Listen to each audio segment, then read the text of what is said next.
Hi മക്കളെ, good evening. പറയുന്ന കാര്യങ്ങൾ ക്ലിയർ ആണെന്ന് കൈവീശിക്കാൻ വോയിസ് ഒക്കെ പ്രോപ്പർ അല്ലേ, സെറ്റ് അല്ലേ? യെസ്. അപ്പൊ എല്ലാവരും തന്നെ വേഗം വേഗം വീഡിയോ ഓൺ ആക്കുക, സീറ്റിൽ വന്നിരിക്കുക. നമ്മുടെ കഴിഞ്ഞ ക്ലാസ്സിന്റെ ക്ലാസ് കണ്ടു, എല്ലാവരും പഠിച്ചില്ലേ? പഠിച്ചവന്ന് കൈവീശി കാണിച്ചേ. 6 ചാപ്റ്റർ വായിച്ചു നോക്കിയാ? ഡൗട്ട്സ് ഒക്കെ ഉണ്ടായിരുന്നാ? വായിച്ചു നോക്കി ഡൗട്ട്സ് ഒക്കെ ഉണ്ടെങ്കിൽ എന്ത് ചെയ്യണം? ഷാർട്ട് ടീച്ചേഴ്സ് വഴി മിസ്സിന് ഡൗട്ട്സ് ഒക്കെ ക്ലിയർ ചെയ്ത് നിങ്ങൾ വോയിസ് അയക്കണം കേട്ടോ. ചെയ്യണം വേഗം വേഗം. നമ്മുടെ ക്ലാസ്സിന്റെ ലിങ്ക് നിങ്ങളുടെ ഫ്രണ്ട്സിനൊക്കെ ഒന്ന് ഷെയർ ചെയ്യുക, അവരും വേഗം ക്ലാസ്സൊക്കെ കണ്ട് പഠിക്കട്ടെ. യെസ്, വേഗം ഒന്ന് പെട്ടെന്ന് ഷെയർ ചെയ്തേ, വേഗം ഷെയർ ചെയ്യുക. കുറെ പേര് ഷെയർ ചെയ്തിരിക്കുന്നുണ്ട്. ഓക്കെ, അപ്പൊ നമ്മൾ കഴിഞ്ഞ ക്ലാസ്സിൽ എത്ര ചാപ്റ്റർ ആണ് പഠിച്ചത്? എത്ര ചാപ്റ്റർ പഠിച്ചു സാറോട് ചോദിക്കാലോ?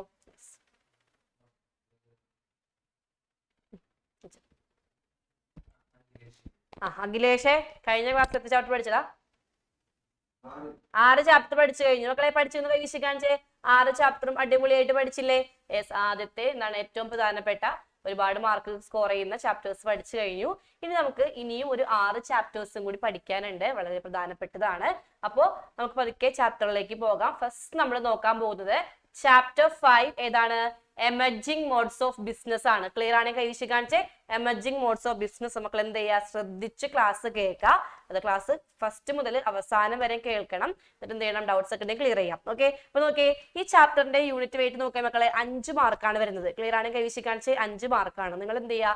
ടെക്സ്റ്റ് അരിച്ചു ഇറക്കി പഠിച്ചോളാം. അതായത് നമ്മുടെ മെറ്റീരിയൽ ആയിക്കോട്ടെ, പറയുന്ന കാര്യങ്ങളായിക്കോട്ടെ, നന്നായിട്ട് മനസ്സിലാക്കിയിട്ട് പോകണം. ക്വസ്റ്റ്യൻസ് അങ്ങനെയാണ് വരുന്നത്. ഓക്കെ, അപ്പോൾ എമർജിംഗ് മോഡ്സ് ഓഫ് ബിസിനസ്സിൽ 5 മാർക്കിന് ക്വസ്റ്റ്യൻ ചോദിക്കും. നമുക്ക് എന്തൊക്കെ പഠിക്കാനായിട്ട് നോക്കാം. ഈ ചാപ്റ്ററിൽ ഫസ്റ്റ് നമ്മൾ പഠിക്കാൻ പോകുന്നത് എന്താണ്? ബിസിനസ്സും ഇ കൊമേഴ്സിനെ കുറിച്ച്. ഈ ബിസിനസ്സും ഇ കൊമേഴ്സും ആണ്. ക്ലിയർ ആണ് കൈവീശി കാണിച്ചേ. ഈ ബിസിനസ്സും ഇ കൊമേഴ്സും. എന്താണ് ഈ ബിസിനസ് എന്ന് വെച്ചിട്ടുണ്ടെങ്കിൽ? ഈ ബിസിനസ് എന്ന് വെച്ചാൽ നമ്മൾ എന്തായിരുന്നു? ബിസിനസിന്റെ എല്ലാ കാര്യങ്ങളും അല്ലെ. ബിസിനസ്സിൽ എന്തൊക്കെയുണ്ട്? ബിസിനസ്സിൽ ട്രേഡ് ഉണ്ട്, ഇൻഡസ്ട്രിയൽ ആക്ടിവിറ്റീസ് ഉണ്ട്, മാർക്കറ്റിംഗ് ആക്ടിവിറ്റീസ് ഉണ്ട്. അപ്പൊ ബിസിനസിന്റെ എല്ലാ കാര്യങ്ങളും നമ്മൾ കമ്പ്യൂട്ടർ നെറ്റ്വർക്സിലൂടെ ചെയ്യുകയാണെങ്കിൽ that is E business. Clear ആണ് കൈവീശി കാണിച്ചേ. ബിസിനസിന്റെ എല്ലാം എങ്ങനെയാണ്? വിത്ത് കമ്പ്യൂട്ടർ നെറ്റ്വർക്ക് അല്ലെ. ബിസിനസിന്റെ എല്ലാ കാര്യങ്ങളും, ജസ്റ്റ് ബൈയിങ്ങും സെല്ലിങ്ങും മാത്രമല്ല, ബിസിനസിന്റെ എല്ലാ ആക്ടിവിറ്റീസ് അല്ലെ. ചിലപ്പോൾ എന്താണ്? ഫിനാൻസിങ് ആകാം, അല്ലെങ്കിൽ മാർക്കറ്റിംഗ് ആകാം, ട്രാൻസ്പോർട്ടേഷൻ ആകാം. എല്ലാ ആക്ടിവിറ്റി നമ്മൾ എന്താണ്? നമ്മൾ വിത്ത് ഇന്റർനെറ്റ് കൂടി ചെയ്യുകയാണെങ്കിൽ that is E business. Clear ആണ് കൈവീശി കാണിച്ചത്? ഓക്കെ ആണെങ്കിൽ ഓക്കെ ആണോ? അപ്പൊ എന്തായിരിക്കും ഇ കൊമേഴ്സ്? ഇ കൊമേഴ്സ് വെച്ചാൽ എന്താണ്? ഇത് കുറച്ച് ചെറിയ ടേമാണ്. അപ്പൊ ഏതാ വലിയ ടേം? ഇ ബിസിനസ് ആയിരിക്കും വലിയ ടേം. ക്ലിയർ ആണ് കൈവീശി കാണിച്ചേ. ഇ ബിസിനസ് എന്താണ്? ഇ ബിസിനസ് വലിയ ടേമാണ്. ഇ കൊമേഴ്സ് എന്താണ്? ചെറിയ ടേമാണ്. അവിടെ എന്ത് മാത്രമേ ഉള്ളൂ? അവിടെ നമ്മൾ എന്താണ്? ഇന്റർനെറ്റിന്റെ ഹെൽപ്പോട് കൂടിയിട്ട് goods and services just buying and selling ഉള്ളൂ. സെറ്റ് ആണോ മക്കളെ? Buying and selling of goods and services ആണെങ്കിൽ അത് ഇ കൊമേഴ്സ് ആണ്. ഇനി നോക്കിയേ, ബൈയിങ്ങും സെല്ലിങ്ങും അല്ല, ബാക്കി എല്ലാ ആക്ടിവിറ്റിയും ചെയ്യുന്നത് കമ്പ്യൂട്ടറിൽ കൂടി ആണെങ്കിൽ എന്താണ്? അത് ഇ ബിസിനസ് ആണ്. സെറ്റ് ആണ് കൈവീശി കാണിച്ച കൺസെപ്റ്റ് ക്ലിയർ ആണെങ്കിൽ ഓക്കെ അല്ലേ? അപ്പൊ ഏതാ ബ്രോഡർ ടേം? ബ്രോഡർ അല്ലെങ്കിൽ വൈഡർ ടേം എന്ന് പറയുന്നത് ഇ ബിസിനസ് ആണ്. നാരോ ടേം എന്ന് പറയുന്നത് ഇ കൊമേഴ്സ് ആണ്. മക്കളെ സെറ്റ് ആണോ? സെറ്റ് ആണെങ്കിൽ കൈവീശിക്ക് ഓക്കെ ആണെങ്കിൽ ഓക്കെ അല്ലേ? നെക്സ്റ്റ് അടുത്ത് പോകുന്നത് ബെനഫിറ്റ് ഓഫ് ഇ കൊമേഴ്സിലേക്കാണ്. മക്കളെ ശ്രദ്ധിക്കുക. ഇ കൊമേഴ്സ്, നിങ്ങൾക്ക് ഇ കൊമേഴ്സ് സൈറ്റ്സ് അറിയാം. ഏതൊക്കെയാ ഇ കൊമേഴ്സിന്റെ സൈറ്റുകൾ? സാർ വിളിച്ചേ. ഇ കൊമേഴ്സിന്റെ സൈറ്റുകളൊക്കെ ഒന്ന് വേഗം പറഞ്ഞിടാം. ഏതൊക്കെ ഇ കൊമേഴ്സ് സൈറ്റിൽ നിങ്ങൾ പ്രൊഡക്റ്റ് ഒക്കെ മേടിക്കാറുണ്ട്? വേഗം പറ. യെസ്. അന്നപൂർണ, ഏതൊക്കെ ഇ കൊമേഴ്സ് സൈറ്റുകൾ ഉണ്ട്? യെസ്, നീ വന്നിട്ടുണ്ടായിരുന്നു. പറയടാ. അന്വേട്ടി വേഗം ആൻസർ പറ. നമ്മുടെ ദീ റെഡി ആയിട്ടിരിക്കുകയാണ്. ഞാൻ പറ. ഇ കൊമേഴ്സ് സൈറ്റ്സ് ഏതൊക്കെയാണ്? ഏതൊക്കെ ഇ കൊമേഴ്സ് സൈറ്റിൽ കയറിയിട്ട് അന്നപൂർണ്ണ പ്രൊഡക്റ്റ് ഒക്കെ മേടിക്കാറുണ്ട്? മിന്ത്ര, മീഷോ അല്ല, പേർപ്പിളൊക്കെ കയറി മേടിക്കാറാണ്. വീട്ടിൽ കുറച്ച് സാധനല്ലേ. അവ നോക്കിയേ. അപ്പൊ ഇതേപോലെ എന്താണ് ബെനിഫിറ്റ് ഓഫ് ഇ കൊമേഴ്സ് എന്ന് പറയുമ്പോൾ നിങ്ങളെ സൈറ്റ്സ് ഒക്കെ ആലോചിച്ച് നോക്കാം കേട്ടോ. നോക്കിയേ, ബിസിനസ് ഓർഗനൈസേഷൻ. അപ്പൊ ഈ മിന്ത്ര അല്ലെങ്കിൽ മീഷോ, അതിനൊക്കെ എന്തൊക്കെ ബെനിഫിറ്റ് ഉണ്ട്? ഫസ്റ്റ് എന്താണ്? അതിന്റെ മാർക്കറ്റ് പ്ലേസ് എവിടേക്ക് എക്സ്പാൻഡ് ചെയ്യാ? നാഷൻസിൽക്കും ഇന്റർനാഷണൽസിൽക്കും എന്താണ്? എക്സ്പാൻഡ് ചെയ്യാൻ പറ്റും. ക്ലിയർ ആണ് കൈവീശി കാണിച്ചേ. അപ്പൊ നാഷൻ ടു ഇന്റർനാഷണൽ ഒക്കെ എന്ത് ചെയ്യാൻ പറ്റും? മാർക്കറ്റ് എക്സ്പാൻഡ് ചെയ്യാൻ പറ്റും. പിന്നെ എന്താണ്? കോസ്റ്റ് ഓഫ് ഓപ്പറേഷൻസ് കുറവാണ്. കാരണം എന്താണ്? ഒരു സ്ഥലത്ത് ഷോപ്പ് ഇട്ടിട്ട് എല്ലായിടത്തും ഓപ്പൺ ചെയ്യേണ്ട ആവശ്യമുണ്ടോ? ഇല്ല. ഒരു വെബ്സൈറ്റ് മാത്രം മതി അല്ലെ. അപ്പൊ അതിന്റെ കോസ്റ്റ് ഓഫ് ഓപ്പറേഷൻസ് കുറവായിരിക്കും. പിന്നെ എന്താണ്? കോമ്പറ്റീറ്റീവ് അഡ്വാൻറ്റേജസ്, കസ്റ്റമേഴ്സ് കൂടുതൽ അട്രാക്റ്റീവ് ആവും, കോമ്പറ്റീറ്റീവ് അഡ്വാൻറ്റേജ് ഉണ്ടാകും. പിന്നെ കൺസ്യൂമേഴ്സിനാണെങ്കിലോ നമുക്കാണെങ്കിൽ എന്തൊക്കെ ബെനിഫിറ്റ് ഉണ്ട്? ഫ്ലെക്സിബിൾ ആണ്. നമുക്ക് വേണമെങ്കിൽ പ്രൊഡക്റ്റ് ഓർഡർ ആക്കാം, ക്യാൻസൽ ആക്കാം അല്ലെ. പിന്നെ എന്താണ്? നമുക്ക് പല പല പ്രൈസിൽ ഡിസ്കൗണ്ടിലേക്ക് സാധനങ്ങൾ കിട്ടും. അതുപോലെ ഒരുപാട് വെറൈറ്റി, മോർ ചോയ്സ് കിട്ടും. അതുപോലെ നമുക്ക് കൃത്യസമയത്ത് ഡെലിവറി ആയിരിക്കും. സെറ്റാണ് കൈവീശി കാണിച്ചേ. അപ്പോൾ ഇ കൊമേഴ്സിന്റെ ബെനിഫിറ്റ് ചോദിക്കും. ചോദിക്കുകയാണെങ്കിൽ നമുക്ക് ക്വസ്റ്റ്യൻ ശ്രദ്ധിച്ച് വായിക്കുക. ഇ കൊമേഴ്സിൽ അപ്പൊ ക്വസ്റ്റ്യൻ എങ്ങനെ ആയിക്കോളും, മീഷോ, മിന്ത്ര, വെബ്സൈറ്റ്, ഇതിന്റെയൊക്കെ ബെനിഫിറ്റ് ഒക്കെ നിങ്ങൾ എഴുതി വെക്കുക, ഇത് എഴുതി വെക്കുക. സെറ്റ് ആണ് കൈവശിക്കാൻ.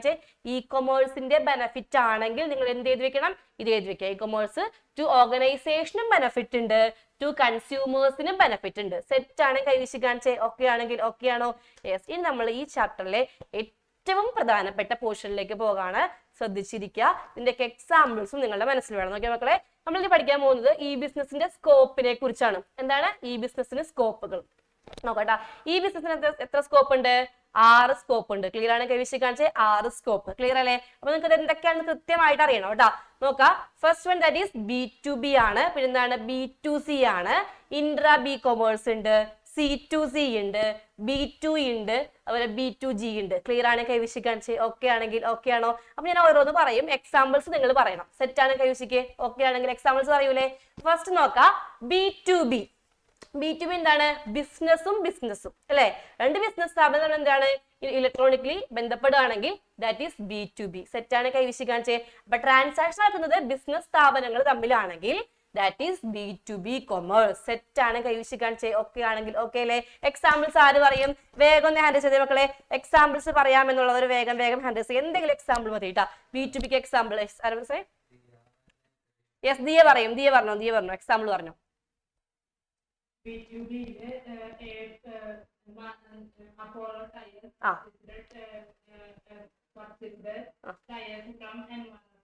MRF എന്ന് പറഞ്ഞ ടയേഴ്സ് വഹിക്കുന്നത്. അല്ലെങ്കിൽ എന്താണ് മാരുതി സുസുക്കി പോയിട്ട്, അല്ലെങ്കിൽ എന്താണ് നമ്മുടെ ഏതെങ്കിലും സ്വിഫ്റ്റ് പോയിട്ട് എന്ത് ചെയ്യുന്നു, അപ്പോളോ ടയേഴ്സിന്ന് ടയേഴ്സ് പർച്ചേസ് ചെയ്യുന്നു. ക്ലിയർ ആണ് കൈവശം കാണിച്ച് ഓക്കെ ആണെങ്കിൽ. അപ്പൊ നിങ്ങൾ നോക്കിയേ, രണ്ട് ബിസിനസ് സ്ഥാപനങ്ങൾ തമ്മിലാണെങ്കിൽ, ക്ലിയർ ആയില്ലേ? രണ്ട് ബിസിനസ് സ്ഥാപനം ആണെങ്കിൽ അവിടെ എന്തായിരിക്കും? അത് B2B കൊമേഴ്സ് ആയിരിക്കും. സെറ്റ് ആണ് കൈവശം കാണിച്ച് ഓക്കെ ആണെങ്കിൽ. എങ്ങനെയാ ബിസിനസ് സ്ഥാപനം എന്ന് മനസ്സിലാക്കുക? ലിമിറ്റഡ് എന്നൊക്കെ ഉണ്ടെങ്കിൽ എന്താണ് ബിസിനസ് സ്ഥാപനമായിരിക്കും. ഇപ്പൊ MRF ലിമിറ്റഡ്. ക്ലിയർ ആണ് കൈവശം കാണിച്ച് ഓക്കെ ആണെങ്കിൽ. അപ്പൊ രണ്ട് ലിമിറ്റഡ് ഒക്കെ ആണെങ്കിൽ എന്തായിരിക്കും? ബിസിനസ് സ്ഥാപനമായിരിക്കും. അല്ലെങ്കിൽ സ്ഥാപനത്തിന്റെ പേരാണെങ്കിൽ എന്തായിരിക്കും? അത് ബിസിനസ് സ്ഥാപനങ്ങളായിരിക്കും കേട്ടോ. നെക്സ്റ്റ് അടുത്ത് നോക്കിയേ, അടുത്തതാണ് B2C കൊമേഴ്സ്. സെറ്റ് ആണ് കൈവശം കാണിച്ച B2C കൊമേഴ്സ്. എന്താ പ്രത്യേകത? ട്രാൻസാക്ഷൻ ടേക്ക് പ്ലേസ് ബിറ്റ്വീൻ ബിസിനസ്സും കസ്റ്റമേഴ്സും തമ്മിലാണ് ട്രാൻസാക്ഷൻ എങ്കിൽ എന്ത് പറയും? That is B2 commerce. അതായത് നമ്മളും നമ്മുടെ ബിസിനസ് തമ്മിലാണ് എന്ത് ട്രാൻസാക്ഷൻ എങ്കിൽ ദാറ്റ് ഈസ് B2C കൊമേഴ്സ് ആണ് അല്ലെ? അങ്ങനെയാണെങ്കിൽ അതിന്റെ എക്സാമ്പിൾസ് ഒന്ന് വേഗം പറഞ്ഞേ. വേഗം പറഞ്ഞ എക്സാമ്പിൾ വേഗം ആര് പറയും? സാറേ വിളിക്കാം. യെസ്, ചൈത്ര B2Cക്ക് എക്സാമ്പിൾ ഒന്ന് വേഗം പറഞ്ഞു. ചൈത്ര വേഗാവട്ടെ. ഓൺലൈനിൽ ഫോൺ മേടിക്കാം, പ്രൊഡക്റ്റ് മേടിക്കാം അല്ലെ? യെസ്. ഓക്കെ, നെക്സ്റ്റ് അടുത്തത്. അത് നിങ്ങൾ മസ്റ്റ് ആയിട്ട് പഠിക്കുക. ഓൺലൈനിൽ ഒരു പ്രൊഡക്റ്റ് മേടിക്കുന്നത് B2C ആണ്, നിങ്ങൾക്ക് അറിയാം അല്ലെ മക്കളെ? ആണെന്ന് കൈവശിക്കാൻ പിന്നെ നമ്മളൊരു കസ്റ്റമർ ആണല്ലേ ബാങ്കിൽ പോയിട്ട് നമ്മൾ ATM ന്ന് പൈസ വിഡ്രോ ചെയ്യാണ്. അതെന്താണ്? അത് B2C കൊമേഴ്സ് ആണ്. സെറ്റ് ആണ് കൈവശിക്കാൻ ഓക്കെ ആണെങ്കിൽ ഓക്കെ ആണല്ലോ? യെസ്. നമ്മുടെ സാറ് നിങ്ങൾക്ക് വേണ്ടി പ്രാർത്ഥിച്ച് ദീപാരാധന കഴിഞ്ഞിട്ട് വന്നിട്ടുണ്ടല്ലോ സാറേ. യെസ്. ഓക്കെ, നിങ്ങൾക്ക് വേണ്ടി നാളത്തെ ശനിയാഴ്ച എക്സാമിന് പ്രത്യേകം വേണ്ടി സാറ് വഴിപാടൊക്കെ കഴിക്കാൻ പോയേക്കായിരുന്നു സാറേ.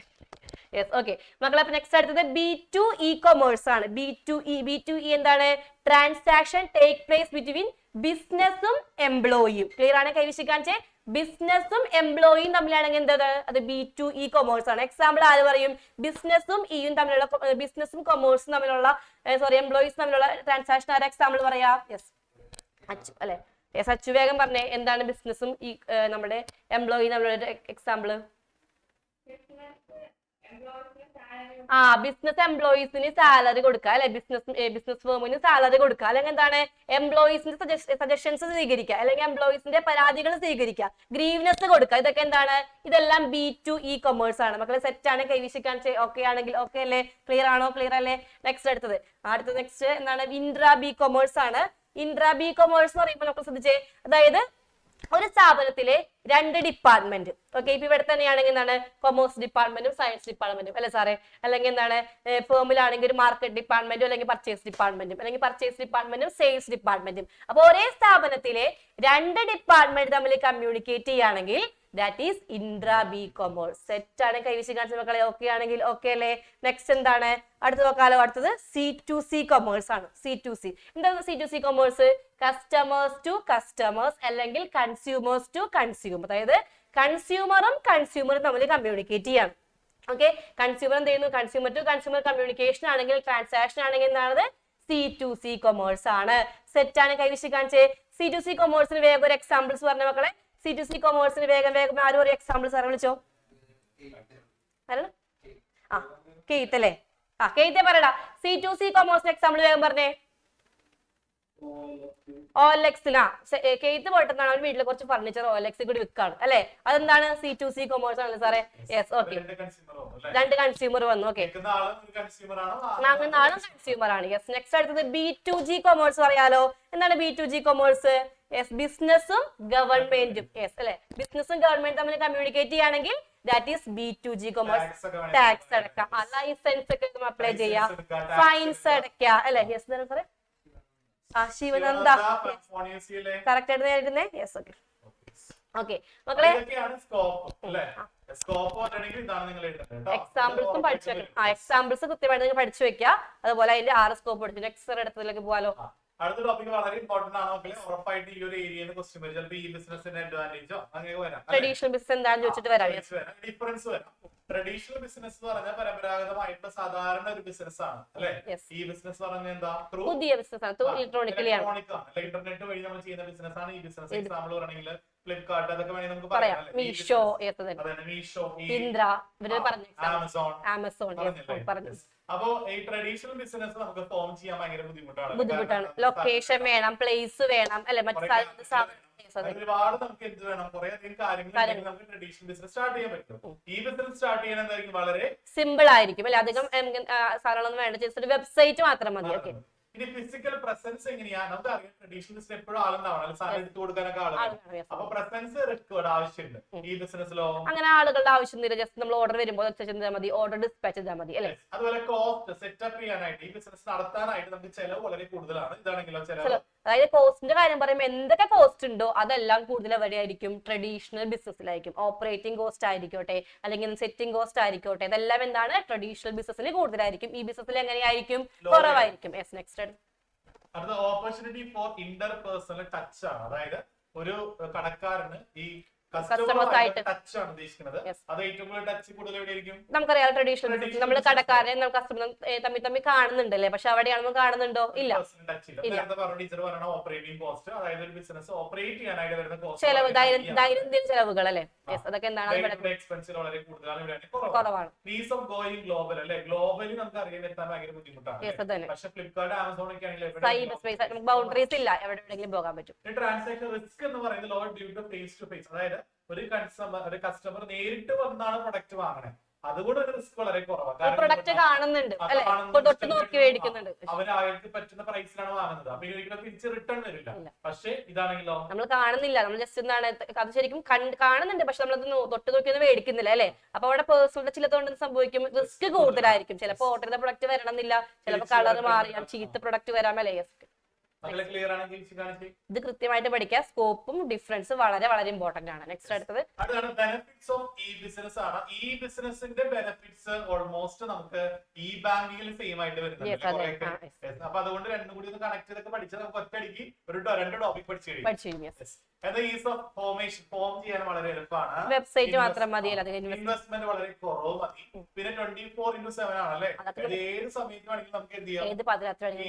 നമുക്ക് ഉപയോഗിക്കാം. പിന്നെ സ്പീഡ് എങ്ങനെ വളരെ ഒരൊറ്റ ക്ലിക്കിൽ നമുക്ക് എല്ലാ ട്രാൻസാക്ഷനും ഗ്ലോബൽ റീച്ച് ആണ്. ലോകത്തെ എല്ലായിടത്തും എത്തിപ്പെടാനായിട്ട് പറ്റും അല്ലെ? അതുപോലെ മൂവ്മെന്റ് ടുവേർഡ്സ് പേപ്പർലെസ് സൊസൈറ്റി, അതായത് പേപ്പർ വർക്കുകൾ വളരെ കുറവാണ് അല്ലെ?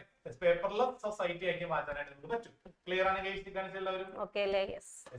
ഇനി ഈ ബിസിനസിന് ചില പരിമിതികളുണ്ട് മക്കളെ. അഡ്വാൻറ്റേജ് മാത്രമല്ല, അതായത് ഇങ്ങനെ നമ്മള് ഫ്ലിപ്കാർട്ടും ആമസോൺ, മിന്ത്ര വഴിയൊക്കെ നമ്മള് വാങ്ങുമ്പോൾ അതിന് ചില പരിമിതികളുണ്ട്. ഒന്നെന്താ? പേഴ്സണൽ ടച്ച് ഇല്ല. പ്രൊഡക്റ്റ് നമുക്ക് കാണാൻ പറ്റുമോ? കാണാൻ പറ്റില്ല. തൊട്ട് നോക്കി മേടിക്കാനൊന്നും പറ്റില്ല. പേഴ്സണൽ ആയിട്ട് ടച്ച് അവിടെ ഇല്ല. അതുപോലെ ഡെലിവറി ചിലപ്പോൾ വൈകാം, കറക്റ്റ് ടൈമില് ഗുഡ്സ് അവിടെ എത്തണമെന്നില്ല.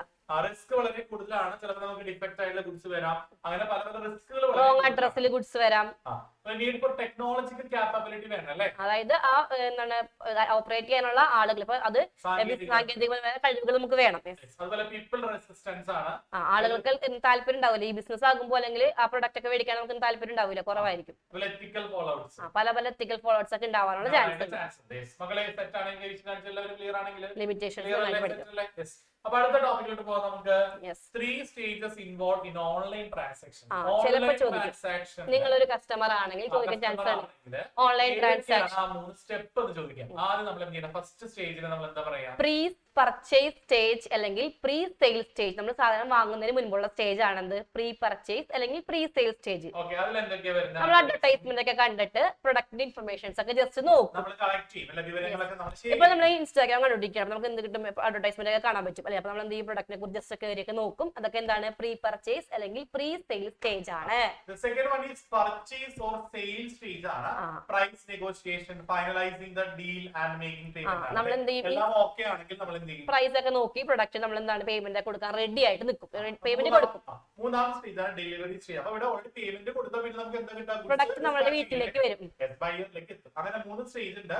ഒന്ന് പ്രീ പർച്ചേസ്, പർച്ചേസ്, ഡെലിവറി. ട്ടോ, സുഖമാണ് പഠിക്കാനായിട്ട്. പ്രീ പർച്ചേസ്, നിങ്ങൾ ചെയ്യുന്ന കാര്യം ആലോചിച്ചിട്ടുണ്ടെങ്കിൽ സിമ്പിൾ ആയിട്ട് നമുക്ക് ചെയ്യാൻ പറ്റും. അടുത്താണ് നമ്മുടെ process of online trading from A customers standing point. ഒരു കസ്റ്റമർ ആണെങ്കിൽ ഓൺലൈൻ ട്രേഡിംഗിന് എന്തൊക്കെ അവിടെ പ്രോസസ്സുകൾ ഉണ്ട്? ഫസ്റ്റ് എന്ത് ചെയ്യണം? നമ്മളൊരു വെബ്സൈറ്റിൽ കയറുന്ന നമ്മൾ എന്ത് ചെയ്യണം? അവിടെ പോയിട്ട് പറ്റൂല. നമ്മൾ എന്ത് ചെയ്യണം? ആ വെബ്സൈറ്റിന്റെ ഫോം ഒക്കെ എടുത്ത് എന്ത് ചെയ്യുക? കറക്റ്റ് ആയിട്ട് രജിസ്റ്റർ ചെയ്ത് കൊടുക്കാൻ user I D, password, email I D, phone number ഒക്കെ കൊടുത്ത് രജിസ്റ്റർ ചെയ്യാം. പ്ലേസ് ചെയ്ത് നമ്മൾ എന്ത് ചെയ്യും? ഷോപ്പിംഗ് കാർട്ടിൽ കൊണ്ടുപോയിടാം. അതിനുശേഷം നമ്മൾ അതിന്റെ പേയ്മെന്റ് ഓപ്ഷൻ കൊടുത്താൽ നമുക്ക് എന്താണ്? പ്രൊഡക്റ്റ് നമുക്ക് ഓർഡർ ചെയ്യാൻ പറ്റും. പേയ്മെന്റ് ഓപ്ഷൻ നിങ്ങൾക്ക് എങ്ങനെ വേണമെങ്കിലും കൊടുക്കാം. ക്യാഷ് ഓൺ ഡെലിവറി സാധാരണ നിങ്ങൾ ഫ്ലിപ്കാർട്ടിൽ നിന്നും ആമസോണിൽ നിന്നൊക്കെ പ്രൊഡക്റ്റ് വാങ്ങുമ്പോൾ നിങ്ങൾ എങ്ങനെ പേയ്മെന്റ് ചെയ്യാം? പേയ്മെന്റ് നമുക്ക് പല ഓപ്ഷൻ ഉണ്ട്. ചോദിക്കാറുണ്ട് എക്സാമിന്. ക്യാഷ് ഓൺ ഡെലിവറി ഉണ്ട്, അതായത് ഡെലിവറി സമയത്ത് ക്യാഷ് കൊടുത്താൽ മതി.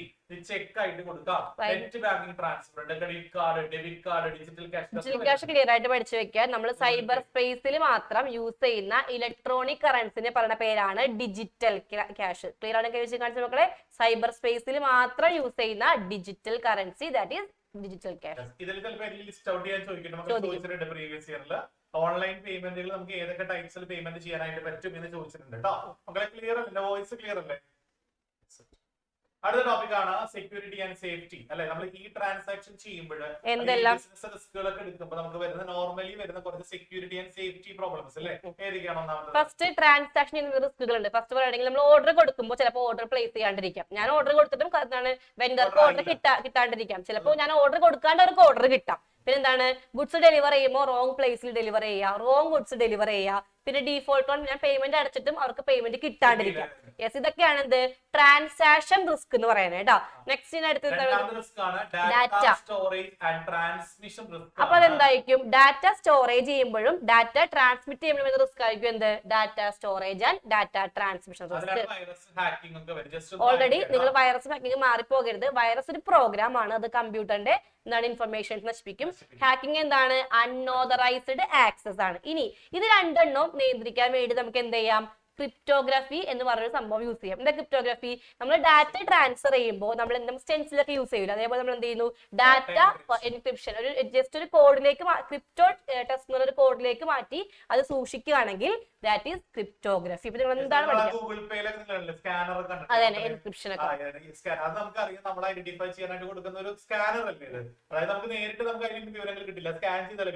അതേപോലെ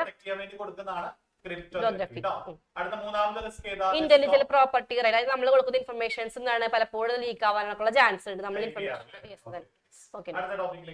നെക്സ്റ്റ് എന്താണ്? Resources require four successful implementation of E business. E business വളരെ സക്സസ്ഫുൾ ആയിട്ട് അല്ലേ ഇംപ്ലിമെന്റ് ചെയ്യാൻ, നടപ്പിലാക്കാനായിട്ട് നമുക്ക് എന്തൊക്കെ റിസോഴ്സുകൾ വേണം? എന്തൊക്കെ റിസോഴ്സുകൾ വേണം? ഫസ്റ്റ് ഈ ബിസിനസ് ആകുമ്പോൾ എന്താ വേണ്ടത്? കമ്പ്യൂട്ടർ ഹാർഡ്വെയർസ് വേണം. നല്ല മെമ്മറി സ്പീഡുള്ള, മെമ്മറി ഉള്ള, നല്ല വർക്ക് ചെയ്യുന്ന ഒരു കമ്പ്യൂട്ടർ വേണം.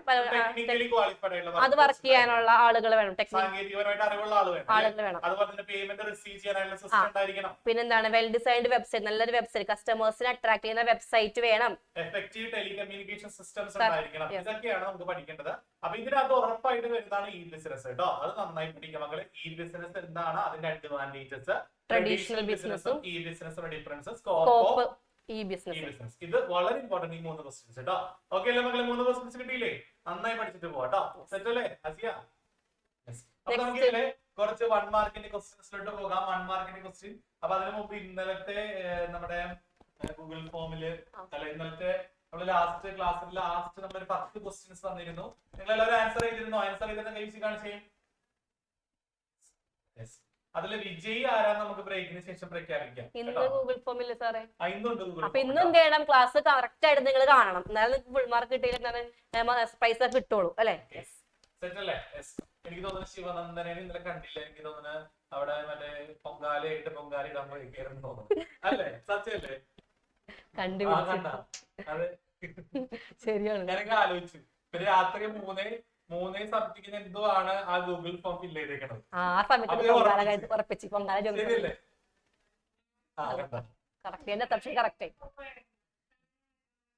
സാധനങ്ങളൊക്കെ മേടിക്കുന്നത്. അപ്പൊ അത്ര കിട്ടിയത് 3 മണി. വെളുപ്പിന് 3 സംതിങ്ങിനാണ് ആള് ഗൂഗിൾ ഫോം ഫില്ല് ചെയ്തേക്കണത്. അതെ അല്ലേ? എന്നാലും ചെയ്തില്ലേ വേറെ കുട്ടി? അതാണ് മനസ്സിലായി. Okay okay. അപ്പൊ സാറിനൊക്കെ ഇനി വൺ വേർഡിലേക്ക് പോകാലോ. Interactions and dealings among the various department. കണ്ടോ, ഡിപ്പാർട്ട്മെന്റുകൾ തമ്മിൽ അല്ലെ, വിത്തിൻ്റെ ഫേം, ഒരു സ്ഥാപനത്തിനകത്തെ ഡിപ്പാർട്ട്മെന്റുകൾ തമ്മിലോ അല്ലെങ്കിൽ പേഴ്സൺസ് തമ്മിലോ നമ്മൾ എന്ത് ചെയ്യാണെങ്കിൽ കമ്മ്യൂണിക്കേറ്റ് ചെയ്യുകയാണെങ്കിൽ അത് ഏത് സ്കോപ്പ് ഓഫ് ബിസിനസ് ആ?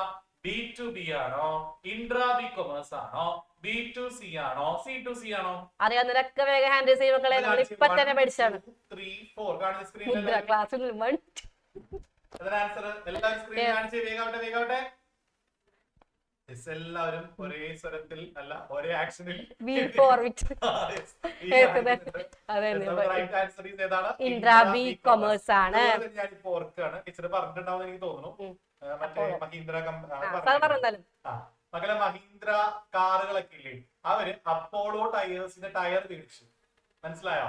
അപ്പൊ കാർ കമ്പനി, അപ്പൊ ഏത് കാർ വേണമെങ്കിലും ആവാം, ആ കാർ കമ്പനിക്ക് ടൊയോട്ട ആയിരുന്നു അല്ലെ, ഏതോ ഒരു കാർ കമ്പനി എന്ത് ചെയ്തു, അപ്പോളോ ടയേഴ്സിന്റെ ടയർ മേടിച്ചാൽ അത് ഏതാ കാണിച്ച് ഏതാ ആൻസർ എങ്കിൽ 1 ആണ്, 2 ആണ്, 3 ആണ്, 4 ആണോ? ഏതാണ് ആൻസർ? ഒരു കാർ കമ്പനി അപ്പോളോ ടയേഴ്സിന് ടയർ മേടിച്ചു. ഏതാണ് എല്ലാവരും കാണിക്കുന്നത്?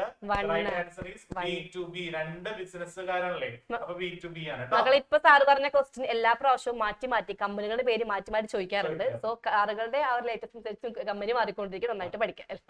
അതുപോലെ തന്നെ OLX വരാം. അതും ശ്രദ്ധിക്കാം. Manjusha orders some old books through OLX from അവിടുന്ന് Pramitha. It is an example of that. വന്നല്ലോ.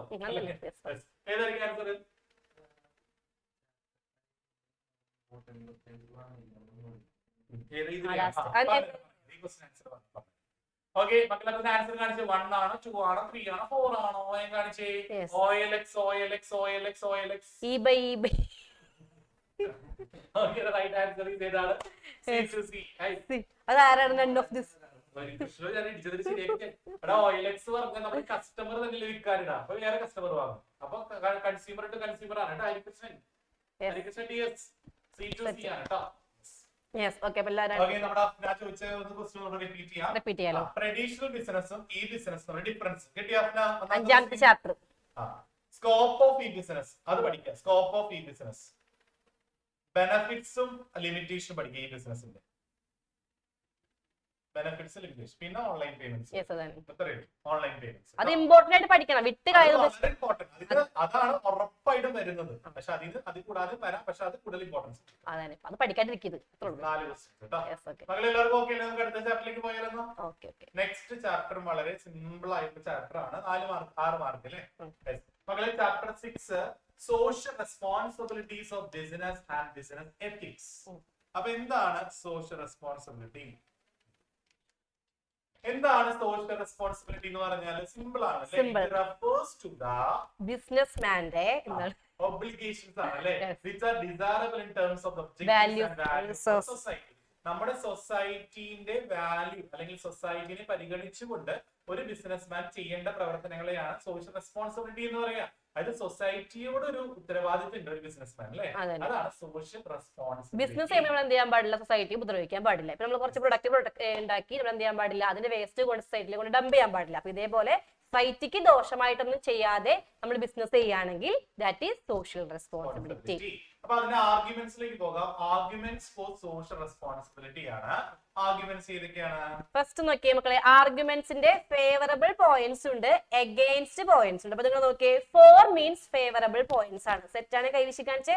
ഫോർ എന്ന് വെച്ചാൽ ഫേവറബിൾ പോയിന്റ്സ്, അതായത് സോഷ്യൽ റെസ്പോൺസിബിലിറ്റി വേണം എന്ന് പറയുന്ന പോയിന്റ്സ് ആണ്. അതിൽ ഫസ്റ്റ് നോക്കിയേ, justification four existence and growth. നമുക്ക് എന്ത് വേണം? ബിസിനസ്സിൽ നിലനിൽപ്പണം, എക്സിസ്റ്റൻസ് വേണം അല്ലെ? അപ്പൊ എക്സിസ്റ്റൻസിനും ഗ്രോത്തിനും വേണ്ടി എന്താ വേണ്ടത്? സോഷ്യലി നമ്മൾ റെസ്പോൺസിബിൾ ആയിരിക്കണം. ക്ലിയർ ആണ് കൈവശം കാണിച്ച്? ഓക്കെ ആണെങ്കിൽ ഓക്കെ ആണോ? യെസ്. നൈജോ ശനിയാഴ്ച എക്സാം ആട്ടാ, മാറ്റൂല. യെസ്. നെക്സ്റ്റ് അടുത്ത് അറിയാലോ.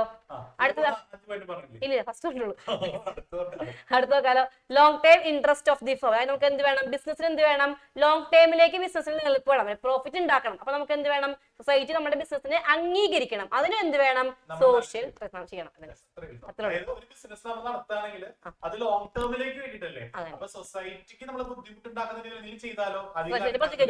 അടച്ചുകൂടിയിട്ട് പോലും നിലനിൽപ്പിന് വേണ്ടിയിട്ട്. നെക്സ്റ്റ് അടുത്തത് നമ്മൾ ബിസിനസ് ഇല്ലീഗലായി പോയി സംഭവിക്കും, ഗവൺമെന്റ് കയറി ഇടപെടും, അടച്ചു പൂട്ടിക്കും അല്ലെ?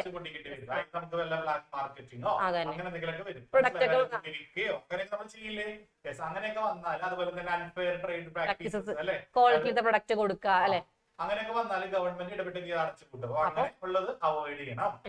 മെയിൻ്റെനൻസ് ഓഫ് സൊസൈറ്റി, നമ്മുടെ സമൂഹത്തിന് നല്ലൊരു സൊസൈറ്റിനെ നമ്മൾ എന്ത് ചെയ്യണം? മെയിൻറ്റെയിൻ ചെയ്ത് കൊണ്ടുപോകണം. അവരായിട്ടുള്ള ഒരു കണക്ഷൻസും കാര്യങ്ങളൊക്കെ നല്ല രീതിയിൽ നടത്തിക്കൊണ്ടുപോകും. അതായത് ഒരിക്കലും അവർക്ക് പൊല്യൂഷൻ അങ്ങനെയുള്ള കാര്യങ്ങളൊന്നും ചെയ്യാൻ പാടില്ല. അങ്ങനെ സൊസൈറ്റിനെ നമ്മൾ കൺസിഡർ ചെയ്യണം. അതാണ് ഉദ്ദേശിക്കുന്നത്. അതാണ് better environment for doing business. ഒരു ബിസിനസ് നടത്താനായിട്ടുള്ള നല്ലൊരു ചുറ്റുപാട്, നല്ലൊരു അന്തരീക്ഷം നമ്മൾ ഉണ്ടാക്കണം അല്ലെ? പരിസ്ഥിതി നമ്മൾ ചെയ്യണം. അതാണ് 5ാമത്തെ പോയിന്റ്. ക്ലിയർ ആണെങ്കിൽ കഴിച്ച് കാണിച്ചേ. അനന്തകൃഷ്ണ മോനെ ശ്രദ്ധിക്കടാ. ഓക്കെ അല്ലേ? അടുത്താണ് ആർഗ്യുമെന്റ്സ് എഗെയിൻസ്റ്റ് സോഷ്യൽ റെസ്പോൺസിബിലിറ്റി. ഇത് 4 പോയിന്റ് ആണ് പറഞ്ഞത്. 4 എന്ന് പറഞ്ഞാൽ ഫേവറബിൾ ആയിട്ട് അല്ലേ? ഇത് ഫസ്റ്റ് നമുക്കറിയാലോ, violation of profit maximisation objective. എന്താണ് ബിസിനസിന്റെ ഒബ്ജക്റ്റീവ്? എന്താ ബിസിനസിന്റെ ഒബ്ജക്റ്റീവ് എന്നോട് ചോദിക്കാൻ സാർ ഇന്നലെ പഠിപ്പിച്ചല്ലേ? വേഗം പറഞ്ഞേ, വേഗം വിളിച്ചോ.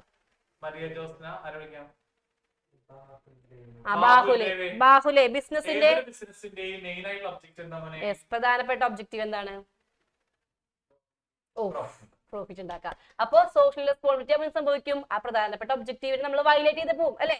അപ്പോ പ്രോഫിറ്റ് മാക്സിമൈസേഷന് ഇല്ലാണ്ടായി പോകുന്ന ഒബ്ജക്റ്റീവ് ആണ് എന്ത്? Social responsibility. നെക്സ്റ്റ് അടുത്താണ്, ഇപ്പൊ എക്സാമ്പിൾ പറയുകയാണെങ്കിൽ നമ്മുടെ എന്താണ് ക്ലാസ്മേറ്റ്സിന്റെ നോട്ട്ബുക്സിന് എന്താണ് കുറച്ചും കൂടി പ്രൈസ് കൂടുതലായിരിക്കും. അതിന്റെ കാരണം അറിയോ? അതിന്റെ കാരണമാണ് CS, അതായത് കോർപ്പറേറ്റ് സോഷ്യൽ റെസ്പോൺസിബിലിറ്റിയുടെ ഭാഗമായിട്ട് അവർ എന്ത് ചെയ്യും? 1 രൂപ വെച്ചിട്ട് അതിന്റെ പ്രൈസ് ഇപ്പൊ 50 രൂപയാണെങ്കിൽ 49 രൂപ എന്താണ് കമ്പനിക്ക്, ബാക്കി 1 രൂപ ആയിരിക്കാണ് ഈ സോഷ്യൽ റെസ്പോൺസിബിലിറ്റിക്ക് വേണ്ടി അവർ മാറ്റി വെക്കും. അപ്പൊ ഇതേപോലെ പ്രൊഡക്റ്റിന്റെ പ്രൈസ് അവർ കൂട്ടി വെക്കും. അപ്പൊ അതാർക്ക് ബേർഡൻ ആകും? കൺസ്യൂമേഴ്സിന് ബേർഡൻ ആകും. നെക്സ്റ്റ് എന്താണ്?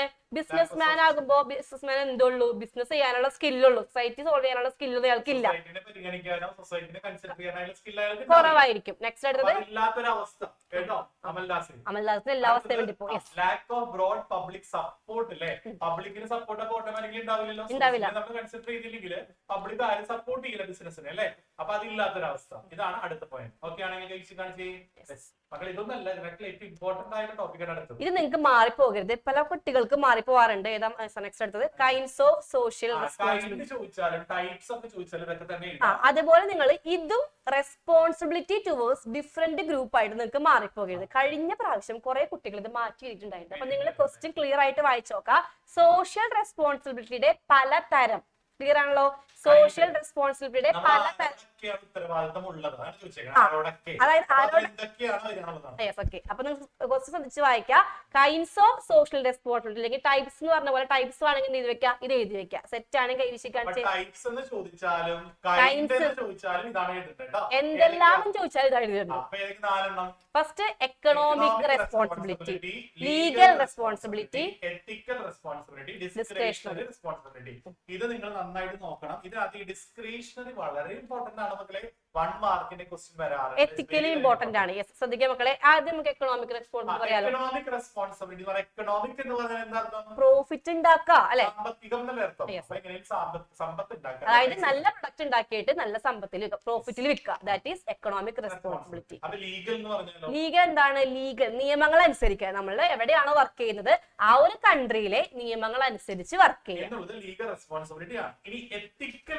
ഇവിടെ നിങ്ങൾ സൂക്ഷിക്കണം. അതായത് ചിലപ്പോൾ മാറിപ്പോ ലീഗലും എത്തിക്കലും ചിലപ്പോൾ കൺഫ്യൂഷൻ ആയി പോകും. ലീഗലും എത്തിക്കൽ എന്ന് പറയുമ്പോൾ എത്തിക്സ് എന്ന് പറയുകയാണെങ്കിൽ നമ്മൾ എന്താണ് നമ്മുടെ മോറൽ പ്രിൻസിപ്പിൾസിന്റെ അടിസ്ഥാനത്തിൽ വാട്ട് ഈസ് റോങ് അത് മനസ്സിലാക്കി നമ്മൾ ബിസിനസ് ചെയ്യുകയാണെങ്കിൽ that is ethical responsibility. Example പറയുകയാണെങ്കിൽ മനസ്സിലാക്കാം. ഇപ്പൊ നമ്മൾ അഡ്വർടൈസ്മെന്റ് കൊടുക്കുമ്പോൾ ഹ്യൂമൻ വാല്യൂസിനെ കൺസിഡർ ചെയ്യണം, റിലീജിയസ് സെഗ്മെന്റ് കൺസിഡർ ചെയ്യണം അല്ലെ. അപ്പൊ അഡ്വർടൈസ്മെന്റ് മറ്റുള്ളവരെ നമ്മൾ ഉപദ്രവിക്കാൻ പാടില്ല അല്ലെ. അപ്പൊ ഇതിനാണ് എന്ത് പറയാ, എത്തിക്കൽ റെസ്പോൺസിബിലിറ്റി. ക്ലിയർ ആണ്? കൈവിശി കാണിച്ചേ.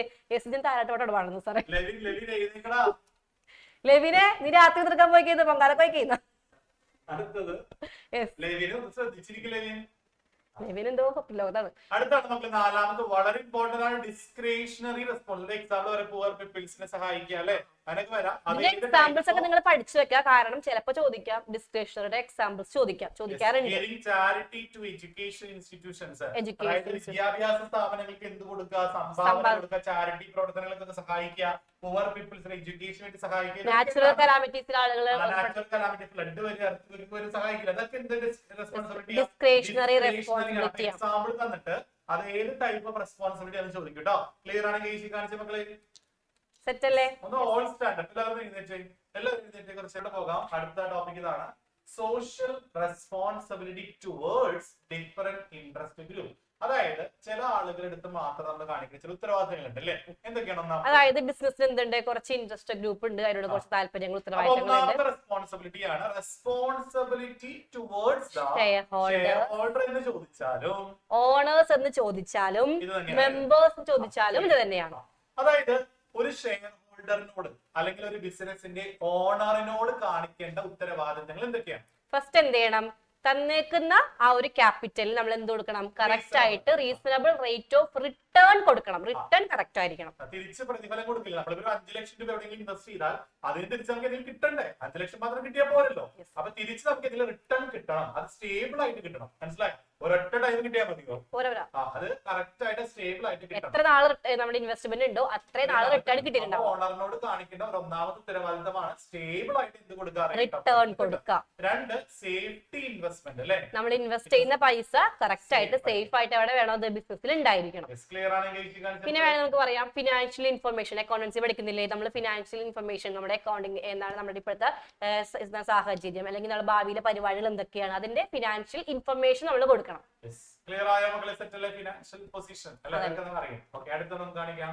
ഇനി മക്കളെ വളരെ ഇമ്പോർട്ടന്റ് ആയിട്ടുള്ള ഒരു ടോപ്പിക് ആണ് responsibility towards the employees or workers. മക്കളെ നമ്മുടെ തൊഴിലാളികളുടെ നമ്മുടെ സ്ഥാപനത്തിൽ ജോലി ചെയ്യുന്ന തൊഴിലാളികളോട് നമ്മൾ കാണിക്കേണ്ട ഉത്തരവാദിത്തങ്ങൾ എന്തൊക്കെയാ? ഫസ്റ്റ് എന്ത് വേണം? വർക്കിംഗ് കണ്ടീഷൻ കൊടുക്കണം. അതായത് അവർക്ക് വർക്ക് ചെയ്യാനുള്ള നല്ല ചുറ്റുപാട് ഒരുക്കി കൊടുക്കണം അല്ലേ. ക്ലിയർ അല്ലേ? രണ്ടാമത്തെ പോയിന്റ് ആണ് പ്രൊവൈഡ് ഫെയർ വേജസ്. മാന്യമായിട്ടുള്ള വേതനം കൊടുക്കണം. അവർ ജോലി ചെയ്യുന്നവർക്ക് അവർക്ക് മാന്യമായിട്ടുള്ള വേതനം കൊടുത്തിട്ടുണ്ടായിരിക്കണം. 3 provide opportunities for personal growth. അതായത് ഓട്ടോമാറ്റിക്കലി മാന്യമായിട്ടുള്ള വേതനം കൊടുക്കുമ്പോൾ എന്ത് വന്നോളൂ, ഗ്രോത്ത് വന്നോളൂ, പേഴ്സണൽ ഗ്രോത്ത് വന്നോളൂ. മനസ്സിലായി മക്കളെ? അതുപോലെ ട്രെയിനിങ് കൊടുക്കുക, അതൊക്കെ എന്താണ്, അതൊക്കെ വരാം. അതുപോലെ ഫെയർ ഡീലിംഗ്സ് വിത്ത് എംപ്ലോയീസോട് എല്ലാവരോടും ഒരുപോലെ ഡീൽ ചെയ്യാം. ഒരു പാർഷ്വാലിറ്റി ഇല്ലാതെ ഈക്വൽ ആയിട്ട് ഡീൽ ചെയ്യാം. ക്ലിയർ ആയോ മക്കളെ? സെറ്റ് ആണെങ്കിൽ കാണിച്ച എല്ലാവരും ഒന്ന് സ്റ്റാറായിട്ട് കൈവച്ച് പിള്ളേരെ. നിങ്ങൾ ഇത് കൈ രണ്ടെണ്ണം കാണിച്ചു അപ്പൊ തന്നെ നിങ്ങൾ ഉറക്കം പോകും. എന്റെ മുഖത്ത് ഷെയിം പറയുന്നത്.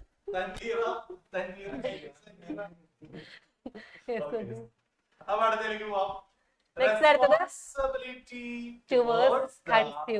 മക്കളെ ഒരു ഉപഭോക്താവിനോട് കാണിക്കേണ്ട ഉത്തരവാദിത്തങ്ങൾ എന്തൊക്കെയാണ്? ഒരു ഉപഭോക്താവിനോട് കാണിക്കേണ്ട ഉത്തരവാദിത്തങ്ങൾ എന്തൊക്കെയോ കുറെ നേരം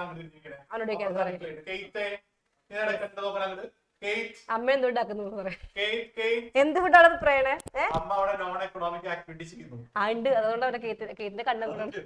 ഇവിടുത്തെ മകന് വേണ്ടി അല്ലേ? നോൺ എക്കണോമിക് ഇല്ല, എന്ത് ചെയ്യുന്നുണ്ട്? അമ്മോട് കിട്ടുന്നുണ്ട്. അപ്പോ കൺസ്യൂമറിനോട് ഒരു ഉപഭോക്താവിനോട് ചെയ്യേണ്ട ഉത്തരവാദിത്തങ്ങൾ എന്തൊക്കെയാണ്? ഫസ്റ്റ് എന്താണ്, നമ്മൾ കൺസ്യൂമർ നമുക്ക് എന്ത് വേണം? നല്ല ക്വാളിറ്റിയിൽ ഗുഡ്സ് ആൻഡ് സർവീസസ് വേണം. അല്ലെ, സാധനങ്ങളും സേവനങ്ങളും ശരിയായിട്ടുള്ള ക്വാളിറ്റിയിൽ നമുക്ക് സപ്ലൈ ചെയ്യാൻ സാധിക്കണം. ഇനി ക്വാളിറ്റി മാത്രം മതിയോ? കറക്റ്റ് ക്വാണ്ടിറ്റിയിൽ സപ്ലൈ ചെയ്യണം അല്ലെ. ജിതിൻ മനോജ് എന്ത് കാണിച്ചാൽ പ്രോപ്പർ ആക്കി. Jithin Manoj supply quantity of goods and service ശരിയായ അളവില്. ഇപ്പൊ ഇപ്പൊ 1 കിലോ അരി മേടിച്ചിട്ടുണ്ടെങ്കിൽ 1 കിലോ തന്നെ ആവണം. അതെ, 1 കിലോ തന്നെ ആവണം.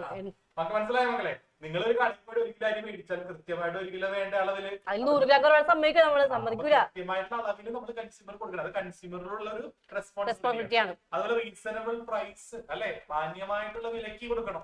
അധികം പൈസ ഈടാക്കാൻ പാടില്ല. അതുപോലെ ഈ പ്രൊഡക്റ്റിനെ കുറിച്ചുള്ള, ഉൽപ്പന്നത്തെ കുറിച്ചുള്ള എല്ലാ വിവരങ്ങളും നമ്മൾ എന്ത് ചെയ്യണം? എവിടെ മാനുഫാക്ചർ ചെയ്തു, അല്ലെങ്കിൽ എന്നാണ് പ്രൊഡക്റ്റ് ഉണ്ടാക്കിയത്, അങ്ങനെയുള്ള എല്ലാ ഇൻഫർമേഷൻസ് നമ്മൾ കൊടുക്കണം. ഉപഭോക്താവിന് കൊടുക്കണം. ക്ലിയർ ആയ മക്കളെ? സെറ്റ് അല്ലേ? നിങ്ങൾക്ക് ഉണ്ടാക്കിയതാലോ സിമ്പിൾ ആയി പോയിന്റ്. ഇവർക്ക് അറിയാവുന്ന കാര്യങ്ങളല്ലേ ഇതൊക്കെയുള്ളൂ. നിങ്ങളെ കടയിൽ പോകുന്ന ആളുകളല്ലേ മക്കളെ?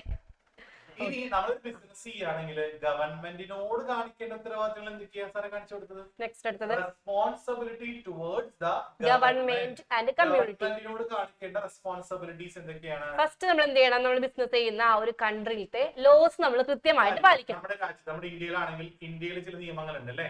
ഈ നിയമങ്ങൾ എന്ത് ചെയ്യണം? കൃത്യമായിട്ട് പാലിക്കണം. നെക്സ്റ്റ് അടുത്തത് അതുപോലെ പേ ടാക്സ് ഹോണസ്റ്റ്ലി ഇൻ ടൈം അല്ലെ, അതായത് സത്യസന്ധമായിട്ട് നമ്മൾ കറക്റ്റ് സമയത്ത് നികുതി അടയ്ക്കണം. അതും ഗവൺമെന്റിനോട് കാണിക്കേണ്ട ഒരു ഉത്തരവാദിത്തമാണ് അല്ലെ. അതുപോലെ നല്ലൊരു മാന്യമായിട്ടുള്ള ഒരു ചെറുപ്പക്കാരനായിട്ടോ അല്ലെങ്കിൽ മാന്യമായിട്ടുള്ള ഒരു മനുഷ്യനായിട്ടോ അല്ല, ഞാൻ ഉദ്ദേശിച്ചു ഗുഡ് സിറ്റിസൺ. ക്ലിയർ അല്ലേ?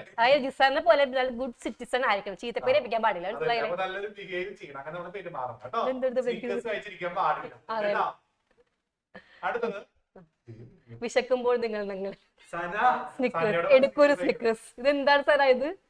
Provide more employees opportunities. മക്കളെ ഒരുപാട് തൊഴിലവസരങ്ങൾ സൃഷ്ടിക്കണം. അത് ഗവൺമെന്റിനോട് കാണിക്കേണ്ടതുണ്ട്. കാരണം എന്തുകൊണ്ടാ? കമ്മ്യൂണിറ്റിയോട് പറയാം. അതായത് ഒരു സമൂഹത്തിനോട് കാണിക്കുന്ന ഉത്തരവാദിത്തമാണ് ഒരുപാട് തൊഴിലവസരങ്ങൾ സൃഷ്ടിക്കുക എന്നുള്ളത് കേട്ടോ. ക്ലിയർ ആയതൊക്കെ ഉണ്ടാക്കി. അതുപോലെ വേണമെങ്കിൽ സമൂഹത്തിനോട് പറയാം എക്കോ ഫ്രണ്ട്ലി ആയിട്ട് പ്രൊഡക്ഷൻ ചെയ്യാം. നമ്മുടെ ബിസിനസ് എന്ത് ചെയ്യാം? മലിനമാക്കാതെ, സൊസൈറ്റിക്ക് മലിനമാക്കാതെ പൊല്യൂഷൻ ഫ്രീ ആയിട്ട് ബിസിനസ് ചെയ്യാം. അതൊക്കെ എന്താണ്? കമ്മ്യൂണിറ്റിയോടുള്ള റെസ്പോൺസിബിലിറ്റി ആണ്. എനിക്ക് തോന്നുന്നു ഈ റെസ്പോൺസിബിലിറ്റി വരാൻ ചാൻസ് ഉണ്ട്. എപ്പോഴും വരാറ് എംപ്ലോയീസ് കണ്ടിട്ടില്ല. അതുകൊണ്ട് വരാൻ ചാൻസ് ഉണ്ട് മക്കളെ. റെസ്പോൺസിബിലിറ്റി ടുവേർഡ്സ് ഏതെങ്കിലും ഒരു ഗ്രൂപ്പ് കേട്ടോ. നന്നായിട്ട് നോക്കിയിട്ട് പോവാ കേട്ടോ. ഓക്കെ അല്ലേ? ഓക്കെ അല്ലേ? അടുത്താണ് പൊല്യൂഷൻ. എന്താ പൊല്യൂഷൻ? മക്കളെ പൊല്യൂഷനെ കുറിച്ച് ഒരുപാട് പക്ഷെ 2 മാർക്കിലാണെങ്കിൽ 2 ഭാഗങ്ങൾ. പൊല്യൂഷൻ എന്ന് പറഞ്ഞാൽ എന്താണ്? മലിനീകരണം എന്നാണ് അർത്ഥം അല്ലെ. അതായത് ഒരു എൻവയോൺമെന്റിന്, ഒരു പരിസ്ഥിതിക്ക് ഉണ്ടാക്കുന്ന എന്താണ്? ഹാർംഫുൾ ആയിട്ടുള്ള ഉണ്ടാക്കുന്ന ഒരു ഹാർംഫുൾ ആയിട്ടൊരു ആക്ടിവിറ്റിയാണ് പൊല്യൂഷൻ. അതുപോലെ സംഭവിക്കും നമ്മളുടെ എയർ, വാട്ടർ, സോയിൽ, ഇതിന്റെയൊക്കെ ക്വാളിറ്റി നഷ്ടപ്പെടും അല്ലെ. അപ്പൊ നീഡ് ഫോർ പൊല്യൂഷൻ. അപ്പൊ ഈ പൊല്യൂഷൻസ് ഒക്കെ ഉണ്ടെങ്കിൽ അതിനെ കൺട്രോൾ ചെയ്യണം. പൊല്യൂഷൻ കൺട്രോൾ ഉണ്ടല്ലേ? അപ്പൊ അതിന്റെ ആവശ്യകത എന്തൊക്കെയാണ്? അപ്പൊ ചിലപ്പോ ക്വസ്റ്റ്യൻ ചോദിക്കും എന്തിനു വേണ്ടിയിട്ട് ബിസിനസ് പൊല്യൂഷൻ കൺട്രോൾ ചെയ്യണം ചോദിച്ചൂടെ? അപ്പൊ എന്ത് ചെയ്ത് വെക്കുക? നമുക്ക് നമ്മുടെ എക്കണോമിക് എന്താണ് സൊസൈറ്റിയിലെ ആളുകളുടെ ഹെൽത്ത് നോക്കണ്ടേ? അപ്പൊ ഹെൽത്ത് ഹസാർഡ്സ് കുറയ്ക്കാൻ വേണ്ടി നമ്മൾ പൊല്യൂഷൻ കൺട്രോൾ ചെയ്യണം. അതേപോലെ എന്താണ്? ഇൻ കേസ് പൊല്യൂഷൻ ആർക്കാ ബാധ്യത ഉണ്ടാകുക? ആ ബിസിനസ്സിന് അല്ലെ. അപ്പൊ ബിസിനസിന്റെ ലയബിലിറ്റി കുറക്കാൻ വേണ്ടി നമ്മൾ എന്ത് ചെയ്യണം? പൊല്യൂഷൻ കൺട്രോൾ ചെയ്യണം. പിന്നെ എന്താണ്? ഇമേജ് വരും അല്ലെ, പബ്ലിക്കിന്റെ കീഴിൽ നമുക്ക് ഒരു ഇമേജ് വേണ്ടേ? അതിനു വേണ്ടി നമ്മൾ എന്ത് ചെയ്യണം? പൊല്യൂഷൻ കൺട്രോൾ ചെയ്യണം. ക്ലിയർ ആണല്ലോ? നെക്സ്റ്റ് അടുത്ത് നോക്കാം. റോൾ ഓഫ് ബിസിനസ് ഇൻ എൻവയോൺമെന്റൽ പ്രൊട്ടക്ഷൻ. സമൂഹത്തിനെ, സൊസൈറ്റിനെ പ്രൊട്ടക്ട് ചെയ്യാൻ ബിസിനസിന്റെ പങ്ക് എന്ത് ചോദിച്ചാൽ എന്തൊക്കെ നമുക്ക് പറയാം? എന്താണ്? നമുക്ക് നല്ല ക്വാളിറ്റി മെറ്റീരിയൽ ഉപയോഗിച്ച് പ്രൊഡക്ഷൻ ചെയ്യാം അല്ലെ. നമ്മൾ വേസ്റ്റ് ഒക്കെ കുറവായിരിക്കും അല്ലെ. ടെക്നോളജി, നല്ല ടെക്നോളജി ഒക്കെ യൂസ് ചെയ്യാം. വേസ്റ്റ് മാനേജ് ചെയ്യാനായിട്ട് സയന്റിഫിക് ആയിട്ടുള്ള മെത്തേഡ് യൂസ് ചെയ്യാം. അപ്പൊ ഇതൊക്കെ മക്കളെ ഇതൊക്കെ ചിലപ്പോൾ റീസെന്റ് ക്വസ്റ്റ്യൻസ് വെച്ചിട്ട് നമുക്ക് ക്വസ്റ്റ്യൻസ് ചോദിക്കാൻ ചാൻസ് ഉണ്ട്. +2 കാരുടെ ഒരു സിലബസ് പോലെ നോക്കുകയാണെങ്കിൽ നിങ്ങൾക്ക് ഇങ്ങനത്തെ ക്വസ്റ്റ്യൻസ് വരാൻ വളരെ ഹോപ്പ് ഉണ്ട്. അപ്പൊ നിങ്ങൾ എന്ത് ചെയ്യണം? ഇത് കൃത്യമായിട്ടൊന്ന് വായിച്ചു പോയേക്കാം. പൊല്യൂഷൻ കൺട്രോൾ ചെയ്യാനായിട്ട് നിങ്ങൾക്ക് ഇതൊക്കെ ഉണ്ടാക്കിയാൽ പറ്റും. അപ്പൊ ടൈപ്സ് ഓഫ് പൊല്യൂഷൻ മക്കളെ ഏതൊക്കെ തരത്തിലുള്ള മലിനീകരണങ്ങളുണ്ട്? Air pollution. എയർ പൊല്യൂഷൻ പറയുന്നത് ചിലപ്പോൾ ഒരു എക്സാമ്പിൾ ഏത് ടൈപ്പ് ഓഫ് പൊല്യൂഷൻ ആണെന്ന് ചോദിക്കാട്ടോ. വരുന്നുണ്ട് മുൻപത്തെ വർഷങ്ങളിൽ കേട്ടോ. ഏതെങ്കിലും ഒരു സംഭവം തന്നിട്ട് അത് ഏത് ടൈപ്പ് ഓഫ് പൊല്യൂഷൻ ആണെന്ന് ചോദിക്കാം. എന്താ എയർ പൊല്യൂഷൻ എന്ന് പറഞ്ഞാൽ വിളിക്കാലോ. ഇപ്പൊ നമുക്ക് വേണമെങ്കിൽ എമിറ്റിംഗ് എന്ന് പറഞ്ഞു വരാം അല്ലെ. വാഹനങ്ങളിൽ നിന്നും പുക വരാ, അല്ലെങ്കിൽ ഫാക്ടറിയിൽ നിന്നും പുക വരാ. ഇതൊക്കെ എന്താണ്? അതൊക്കെ പുക വന്നാൽ അതെന്താണ്? Air pollution. അത് നിങ്ങളുടെ തലയിൽ തന്നെ പുകയല്ലേ? പേപ്പർ കത്തിക്കുന്നു, ഒരു വീട്ടിൽ പ്ലാസ്റ്റിക് കത്തിക്കുന്നു, ദാറ്റ് ഈസ് എയർ പൊല്യൂഷൻ അല്ലേ മക്കളെ. അപ്പോ കത്തിച്ചുണ്ടാകുന്ന പുക അല്ലെങ്കിൽ എന്താണ് എന്തെങ്കിലും പ്രവർത്തിച്ചുണ്ടാകുന്ന പുക, that is air pollution. Clear ആണ്? ഓക്കെ അല്ലേ? Emission of toxic gases causes air pollution. Next water pollution. Water pollution എങ്ങനെ വരാം? നമ്മുടെ ലേക്കിലേക്കും അതുപോലെ തന്നെ വാട്ടർ ബോഡീസിലേക്കും നമ്മൾ എന്താണ് ടോക്സിക് ആയ വേസ്റ്റുകൾ അല്ലെങ്കിൽ എന്താണ് ഡീഗ്രേഡ് ചെയ്ത വേസ്റ്റുകൾ കൊണ്ടിട്ടെങ്കിൽ സംഭവിക്കും വാട്ടർ ബോഡീസ് മലിനമാകും. അങ്ങനെ ഉണ്ടാകുന്ന പൊല്യൂഷൻ ആണ് വാട്ടർ പൊല്യൂഷൻ. പിന്നെ പ്ലാസ്റ്റിക്കുകളൊക്കെ വലിച്ചെറിഞ്ഞിട്ട് നമ്മുടെ ഭൂമിക്ക് ഉണ്ടാകുന്ന പൊല്യൂഷൻ ആണ് ഏത്? Land pollution. അതുപോലെ നോയിസ്, സൗണ്ട് അല്ലെ, മറ്റേ എയർഫോൺ അതൊക്കെ വേണമെങ്കിൽ നമുക്ക് പറയാം നോയിസ് പൊല്യൂഷൻ ആണ്. ചോദിക്കാൻ ചാൻസ് ഉണ്ട്, നോയിസ് പൊല്യൂഷൻ എക്സാമ്പിൾ ചോദിക്കാൻ ചാൻസ് ഉണ്ട് അല്ലേ? അപ്പൊ വണ്ടികൾ എക്സാമ്പിൾസ് അതൊക്കെ നിങ്ങൾ വലിച്ചു വരി ഇതാ മക്കളെ. മാർക്കിനനുസരിച്ച് നിങ്ങൾ എന്തൊക്കെ നിങ്ങൾക്ക് എഴുതാൻ പറ്റുമോ എക്സാമ്പിൾ ഒക്കെ ഇങ്ങനെ എഴുതാട്ടോ. സെറ്റ് അല്ലേ? ഓക്കെ അല്ലേ? അടുത്താണ് വാട്ട് ഈസ് ബിസിനസ് എത്തിക്സ്. എന്താണ് ബിസിനസ് എത്തിക്സ് എന്ന് പറഞ്ഞാല്? എത്തിക്സ് പറഞ്ഞാൽ ആ ഒരൊറ്റ ലൈനിൽ ഓർത്ത് വെക്കുക, what is right, what is wrong. എന്താണ് ശരിയായത്, എന്താണ് തെറ്റായതെന്ന് കൃത്യമായിട്ട് നമ്മൾ മനസ്സിലാക്കുകയാണെങ്കിൽ അതാണ് എത്തിക്കലി എന്ന് പറയാം അല്ലെ. അതുപോലെ മോറൽ പ്രിൻസിപ്പിൾസ് ആണ് എത്തിക്സ്. എത്തിക്സ് ഇല്ലാതെ പെരുമാറാം. അതുപോലെ കേട്ടിട്ടില്ലേ നിങ്ങൾ, അവൻ എത്തിക്സ് ഇല്ലാതെ ചെയ്യുന്നു എന്നൊക്കെ പറഞ്ഞ എന്താ? കോപ്പി അടിക്കുക. എത്തിക്സ് അതുകൊണ്ട് കോപ്പി ആരും അടിക്കരുത്. പഠിച്ചത് അറിയാവുന്നത് മാത്രം എഴുതുക. കോപ്പി അടിക്കുകയും ചെയ്യരുത്. അത് എത്തിക്സ് ഇല്ലാത്ത ഒരു പ്രവൃത്തിയാണ്. Business ethics. ബിസിനസ് എത്തിക്സിലെ എന്തൊക്കെ എലമെന്റ്സുകൾ ഉണ്ടായിരിക്കും? എന്തൊക്കെ എലമെന്റ്സുകൾ ഉണ്ടായിരിക്കും? ഫസ്റ്റ് ആണെങ്കിൽ എന്താണ്, നമ്മുടെ ടോപ്പ് മാനേജ്മെന്റിനാണ് ആദ്യം വേണ്ടത് എത്തിക്സ് വേണ്ടത്. മുകളിൽ ആൾ എത്തിക്സ് കാണിച്ചാലല്ലേ ഒരു ബിസിനസിന്റെ ഏറ്റവും മുകളിൽ ആളാണ്. അതായത് മാനേജർ, ജനറൽ മാനേജർ ഇവരൊക്കെയാണ്. ഇപ്പൊ നമ്മുടെ രജിസ്റ്റർ എത്തിക്സ് കാണിച്ചാലാണ് ഞാനടക്കം അരുൺ സാറും ഞാനും പിന്നെ 0 എത്തിക്സ് കാണിക്കുള്ളൂ സാറേ. മുകളിൽ നിൽക്കുന്ന ആള് കറക്റ്റ് ആയിട്ട് ചെയ്തില്ലെങ്കിൽ പിന്നെ ബാക്കിയുള്ളവർ നോക്കേണ്ട കാര്യമില്ല അല്ലെ, അവരും ചെയ്യില്ല. ക്ലിയർ അല്ല മക്കളെ? അപ്പൊ ടോപ്പ് മാനേജ്മെന്റ് കമ്മിറ്റ്മെന്റ് ഉണ്ടായിരിക്കും. അടുത്തെന്താണ് എത്തിക്സിന് എന്ത് വേണം? പബ്ലിക്കേഷൻ ഓഫ് കോഡ്, ഒരു പെരുമാറ്റച്ചട്ടം. എത്തിക്സ് അനുസരിച്ച് എങ്ങനെയെല്ലാം പ്രവർത്തിക്കണം എന്നുള്ള ഒരു പെരുമാറ്റച്ചട്ടം നമ്മൾ പബ്ലിഷ് ചെയ്യണം. മൂന്നാമത് എസ്റ്റാബ്ലിഷ്മെന്റ് ഓഫ് കംപ്ലൈൻസ് മെക്കാനിസം ഉണ്ടായിരിക്കണം. അതായത് എത്തിക്സ് എവിടെയാണോ വയലേറ്റ് ചെയ്യപ്പെടുന്നത് അത് കറക്റ്റ് ആയിട്ട് റിപ്പോർട്ട് ചെയ്യാനുള്ള ഒരു കംപ്ലൈന്റ് മെക്കാനിസം വേണം ഉണ്ടായിരിക്കണം സ്ഥാപനത്തിൽ. Involving employees at all levels. കണ്ടോ, അതായത് തൊഴിലാളികളുടെ എല്ലാ ലെവൽസിലും എന്താണ് എത്തിക്സ് വേണം. മനസ്സിലായോ? ഏതൊക്കെ ലെവലില് തൊഴിലാളികൾ പ്രവർത്തിക്കുന്നുണ്ടോ അവിടെ എല്ലാം എത്തിക്സ് ഉണ്ടായിരിക്കണം. അതുപോലെ മെഷറിംഗ് റിസൾട്ടുകൾ അല്ലെ, ശരിയായിട്ടുള്ള റിസൾട്ടുകൾ നമുക്ക് എന്ത് ചെയ്യാൻ പറ്റണം? മെഷർ ചെയ്യാം. എത്തിക്സ് പരമായിട്ടാണ് നടക്കുന്നത്, മെഷർ ചെയ്യാം നമ്മൾ. മക്കളെ സെറ്റ് ചാപ്റ്റർ ഇത്രയുള്ള ചാപ്റ്റർ. അപ്പൊ ഇന്ന് പഠിച്ച 2 ചാപ്റ്റർ ചെറിയ ചാപ്റ്റർ ആണ്, സിമ്പിൾ ചാപ്റ്റേഴ്സ്. നിങ്ങൾക്ക് തന്നെ ഓൺവേർഡ്സിൽ എഴുതാവുന്ന ചാപ്റ്ററുകളാണ്. ഈ എത്തിക്സിന്റെ എക്സാംസ് ഒക്കെ വേണം ചോദിക്കട്ടെ, എങ്ങനെ ബിസിനസ് എത്തിക്കലാക്കാം അതിന്റെ എക്സാംസ് ഒക്കെ നിങ്ങൾക്ക് ചോദിക്കാം. അപ്പൊ നിങ്ങൾ എന്ത് ചെയ്യാ, ബിസിനസ് എത്തിക്കലാകുന്ന എക്സാംസ് ഒക്കെ ഒന്ന് പഠിച്ചു വെച്ചേക്കണം കേട്ടോ. പഠിക്കും. ഇനി 1 മാർക്കിന്റെ ക്വസ്റ്റ്യൻസിലോട്ട് നമുക്ക് പോകാം. 1 മാർക്കിന്റെ ക്വസ്റ്റ്യൻസ് ഇതൊക്കെയാണ്. Which among the following is against business ethics? against ആണ് കേട്ടോ. ബിസിനസ് എത്തിക്സിന് against എതിരായിട്ടുള്ള പ്രവൃത്തികൾ. ഫേവർ അല്ല ചോദിച്ചേക്കണേ, against ആണ്. Using fair weights and measures, അത് ഫേവർ അല്ലേ?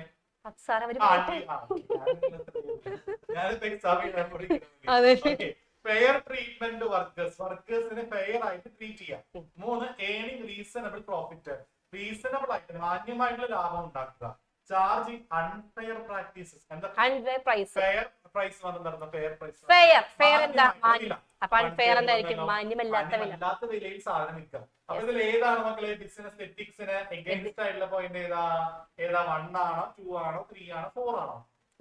ഇംഗ്ലീഷ് വായിച്ചിട്ട് കിട്ടുന്നതിന് തൊട്ടപ്പുറത്ത് മലയാളം കിട്ടില്ലെങ്കിൽ പറഞ്ഞ കാര്യമില്ല.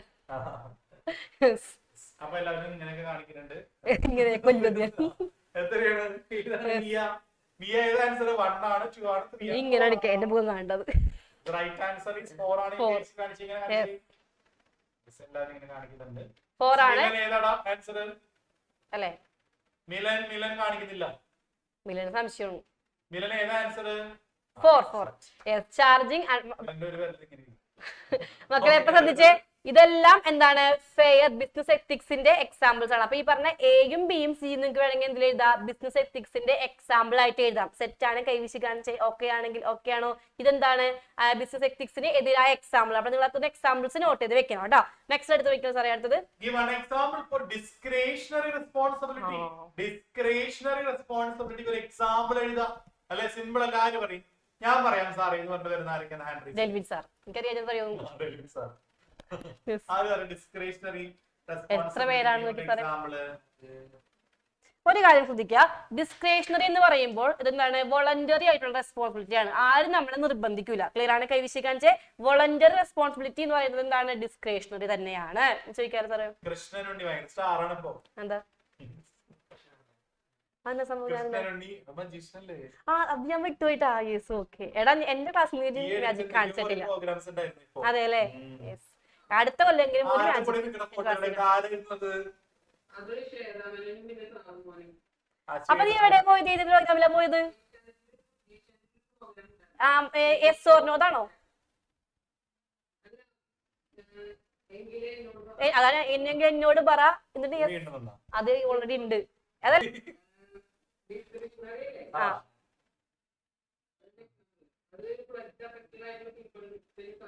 ആ വെരി ഗുഡ്. എഡ്യൂക്കേഷൻ മാത്രമല്ല കേട്ടോ, ഞങ്ങൾ പഠിപ്പിക്കും കൂടിയാണ്.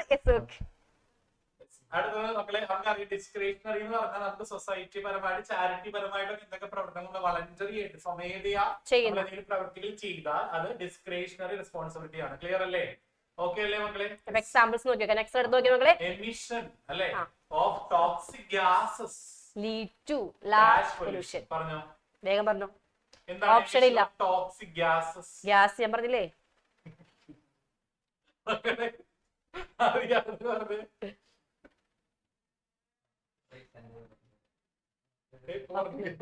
പോകാതെ പറയൂ.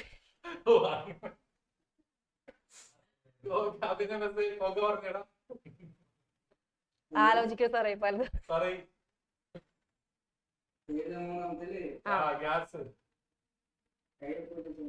സമാധാനായി. Very good, very good. Gas pollution അല്ല, ഗ്യാസ് പൊല്യൂഷൻ. ഗ്യാസ് പൊല്യൂഷനോ ഫയർ പൊല്യൂഷനോ? സോറി. യെസ് ഓക്കെ മക്കളെ. അപ്പൊ ഗ്യാസ് ഇതാണ്, പുകയൊക്കെ എന്താണ് എയർ പൊല്യൂഷൻ. നെക്സ്റ്റ് അടുത്തത് selling adulterated goods is against dash responsibility of business ആണ്. എക്കണോമിക്കൽ ആണോ, എത്തിക്കൽ ആണോ, ഡിസ്ക്രിപ്ഷണറി ആണോ, നൺ ഓഫ് ദീസ് ആണോ? യെസ് വേഗം പറഞ്ഞ മക്കളെ ആൻസർ. യെസ് എല്ലാരും കാണിക്കുന്നുണ്ട് സ്ക്രീനിൽ. ഏതാ കാണിച്ചത്? ഞാൻ കണ്ടു. അഫ്നാൻ. ആ എത്തിക്കൽ അല്ലെ, അഡൾട്ടർ മായം ചേർത്ത ഗുഡ്സ് നമ്മൾ ഒരിക്കലും വിൽക്കാൻ പാടില്ല. അതെന്താണ്? അത് എത്തിക്കൽ റെസ്പോൺസിബിലിറ്റിക്ക് എതിരാണ് അല്ലെ മക്കളെ? മായം ചേർക്ക. ക്ലിയർ ആണല്ലോ? അഡൾട്ടേർഡ് മായം ചേർക്ക. ക്ലിയർ അല്ലേ? ഓക്കെ അല്ലേ? ബ്ലാക്ക് മാർക്കറ്റും എത്തിക്സ് ആണ് കേട്ടോ മക്കളെ. ക്ലിയർ ആണോ? സെറ്റ് അല്ലേ? ഓക്കെ അല്ലേ? എല്ലാവർക്കും ഡൗട്ട് ഇല്ലല്ലോ? ഓക്കെ അല്ലേ? ഓക്കെ. അപ്പൊ നെക്സ്റ്റ് വലിയൊരു ചാപ്റ്റർ ആണ് നമുക്ക്. അപ്പൊ അതിന് മുമ്പ് വേണമെങ്കിൽ ബ്രേക്ക് കൊടുത്താലോ നമുക്ക്? ഇമ്പോർട്ടന്റ് ചാപ്റ്റർ ആണ്. ഓക്കെ. അപ്പൊ നമുക്ക് വലിയൊരു ചാപ്റ്റർ, ഇമ്പോർട്ടന്റ് ചാപ്റ്റർ ആണ്. കൂടുതൽ മാർക്കിന് ചോദിച്ച ചാപ്റ്റർ സോഴ്സ് ഓഫ് ഫിനാൻസ് കുറച്ച് ടഫ് ആണ്. അപ്പൊ നിങ്ങൾ എന്ത് ചെയ്യണം? നല്ലോണം ഫുഡ് ഒക്കെ കഴിച്ചു വന്നിരിക്കാം. നല്ല എനർജറ്റിക് ആയിട്ട് പോയിട്ട് വരാം. ബൂസ്റ്റ് കുടിച്ചിട്ട് പോയാലോ? യെസ് നെക്സ്റ്റ് നമ്മൾ കുറച്ചും കൂടി ഇമ്പോർട്ടന്റ് ആയ ഇന്ന് ഡിസ്കസ് ചെയ്യുന്നതിൽ ഏറ്റവും ഇമ്പോർട്ടന്റ് ആയ ചാപ്റ്റർ ആണ്. അപ്പൊ ശ്രദ്ധിച്ചിരിക്കുക, നന്നായിട്ട് പഠിക്കണം. എസ് ഒക്കെ ചോദിക്കാനൊക്കെ ചാൻസ് ഒക്കെ ഉണ്ട്. ഓക്കെ നമുക്ക് ചാപ്റ്ററിലേക്ക് പോകാം. Source of business finance. ചാപ്റ്ററിന്റെ പേര് എന്താണ്? Source of business finance. അപ്പൊ ഇതിൽ തന്നെ ഉണ്ട്, അതായത് ബിസിനസ്സിന് പൈസ വേണം അല്ലെ? അത് ഏത് ഉറവിടങ്ങളിലൂടെ ഒക്കെ നമുക്ക് പൈസ ഉണ്ടാക്കാം. അതാണ് സോഴ്സ്. അറിയാലോ ഉറവിടങ്ങൾ? ഓക്കെ അല്ലേ മക്കളെ? സെറ്റ് അല്ലേ? അപ്പൊ 8 മാർക്കിന് വരെ ഈ ചാപ്റ്ററിന് ചോദിക്കാം. ഓക്കെ മിനിമം ആണ് കേട്ടോ മക്കളെ, മിനിമം ആണ് 8 മാർക്ക് കേട്ടോ. Yes okay. അപ്പൊ നമുക്ക് ആദ്യം ഒരു ടോപ്പിക് പറഞ്ഞു മക്കളെ. നമുക്ക് ക്യാപിറ്റൽ തന്നെ 2 ടൈപ്സ് ഓഫ് ക്യാപിറ്റൽ ഉണ്ട്. ഏതൊക്കെ 2 types of capital? Fixed capital ഉണ്ട്, വർക്കിംഗ് ക്യാപിറ്റൽ ഉണ്ട്. ആ ഫിക്സഡ് ക്യാപിറ്റൽ പറഞ്ഞാൽ അക്കൗണ്ടൻസിലെ ഫിക്സഡ് അസറ്റ് എന്ന് കേട്ടിട്ടില്ലേ മക്കളെ? ഏതൊക്കെയാ ഫിക്സഡ് അസറ്റ്? വേഗം ഏതൊക്കെയാ? Land, building, plant, machinery, furniture. ബിസിനസ്സിലോട്ട് ഫിക്സഡ് അസറ്റ് വാങ്ങാൻ വേണ്ടിയിട്ട്, അത് പർച്ചേസ് ചെയ്യാൻ വേണ്ടി വേണ്ട ഫണ്ടിനെ, പൈസേനെയാണ് നമ്മൾ എന്ത് വിളിക്കുക? ഫിക്സഡ് ക്യാപിറ്റൽ എന്ന് വിളിക്കാം. അപ്പൊ നമ്മുടെ കറണ്ട് അസറ്റ് അല്ലെങ്കിൽ വർക്കിംഗ് ഡേ ടു ഡേ എക്സ്പെൻസുകളിലെ ഒരു ബിസിനസിന്റെ ദൈനംദിന ചെലവുകൾക്ക് വേണ്ടി വേണ്ട പൈസ എന്തൊക്കെ? എക്സാമ്പിൾ സ്റ്റോക്ക് എടുക്കാനായിട്ട്, അല്ലെങ്കിൽ നമ്മൾ എന്താണ് ഡെപ്റ്റേഴ്സിന് കൊടുക്കാൻ, അല്ലെങ്കിൽ എന്താണ് നമ്മൾ എന്തെങ്കിലും പറയുകയാണെങ്കിൽ മെറ്റീരിയൽ മേടിക്കാനായിട്ട്, അങ്ങനത്തെ ചെലവിന് എന്ത് പറയാം? വർക്കിംഗ് ക്യാപിറ്റൽ എന്ന് പറയാം. Working capital current asset minus current liability ആണ് കേട്ടോ. കറണ്ട് അസറ്റ് കറണ്ട് ലയബിലിറ്റി കുറയ്ക്കുമ്പോൾ വർക്കിംഗ് ക്യാപിറ്റൽ കിട്ടും കേട്ടോ. Current asset minus current liability note ചെയ്ത് വെച്ചോ. CA മൈനസ് CL അറിയാൻ പറ്റില്ല. ഫിക്സഡ് ക്യാപിറ്റൽ എന്ന് പറഞ്ഞാൽ ഫിക്സഡ് അസറ്റ് വാങ്ങാൻ വേണ്ട ഫണ്ടുകൾ. വർക്കിംഗ് ക്യാപിറ്റൽ ഒരു ബിസിനസിന്റെ ഡേ ടു ഡേ ഓപ്പറേഷൻ, ദൈനംദിന പ്രവർത്തിപ്പിന് വേണ്ടിയിട്ട് വേണ്ട ഫണ്ടിനെയാണ് വർക്കിംഗ് ക്യാപിറ്റൽ പറയുന്നത്. 2 ക്യാപിറ്റൽ ക്ലിയർ അല്ലേ? ഓക്കെ അല്ലേ എല്ലാവർക്കും? ഓക്കെ. അപ്പൊ ഇന്നലത്തെ നമ്മുടെ ഗൂഗിൾ ഫോമിന്റെ വിജയിനെ നിങ്ങൾക്ക് തെരഞ്ഞെടുക്കണ്ടേ? നമ്മുടെ 8ാമത്തെ ചാനൽ വീണ്ടും കണ്ടിന്യൂ ചെയ്യാണ്. ഫിക്സഡ് ക്യാപിറ്റലും വർക്കിംഗ് ക്യാപിറ്റലും പറഞ്ഞു. ഇനി പറയാൻ പോകുന്ന ഡയഗ്രാം നിങ്ങൾ കൃത്യമായിട്ട് വരയ്ക്കാനും പഠിക്കണം, അതിൽ വരുന്ന കാറ്റഗറിയും പഠിക്കണം. സെറ്റാണ് കൈവശിക്കാഞ്ചെ. ഡയഗ്രാം പഠിക്കണം, എന്ത് പഠിക്കണം? കാറ്റഗറൈസേഷനും പഠിക്കണം.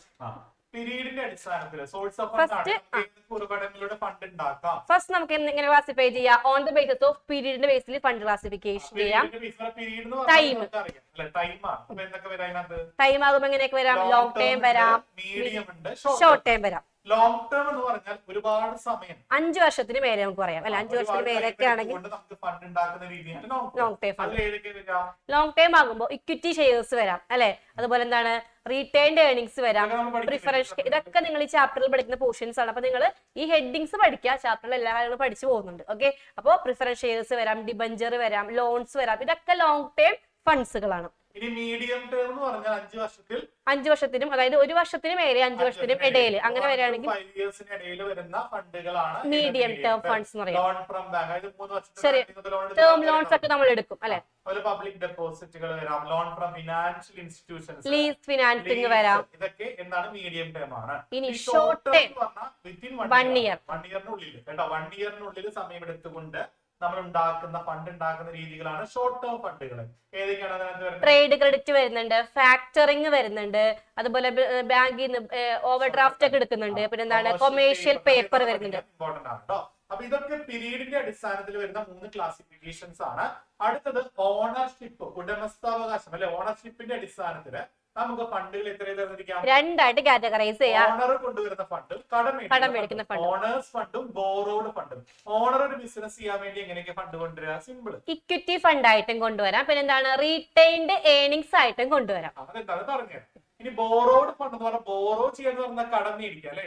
അപ്പൊ കടം മേടിക്കാനുള്ള കടപ്പത്രം എന്താ?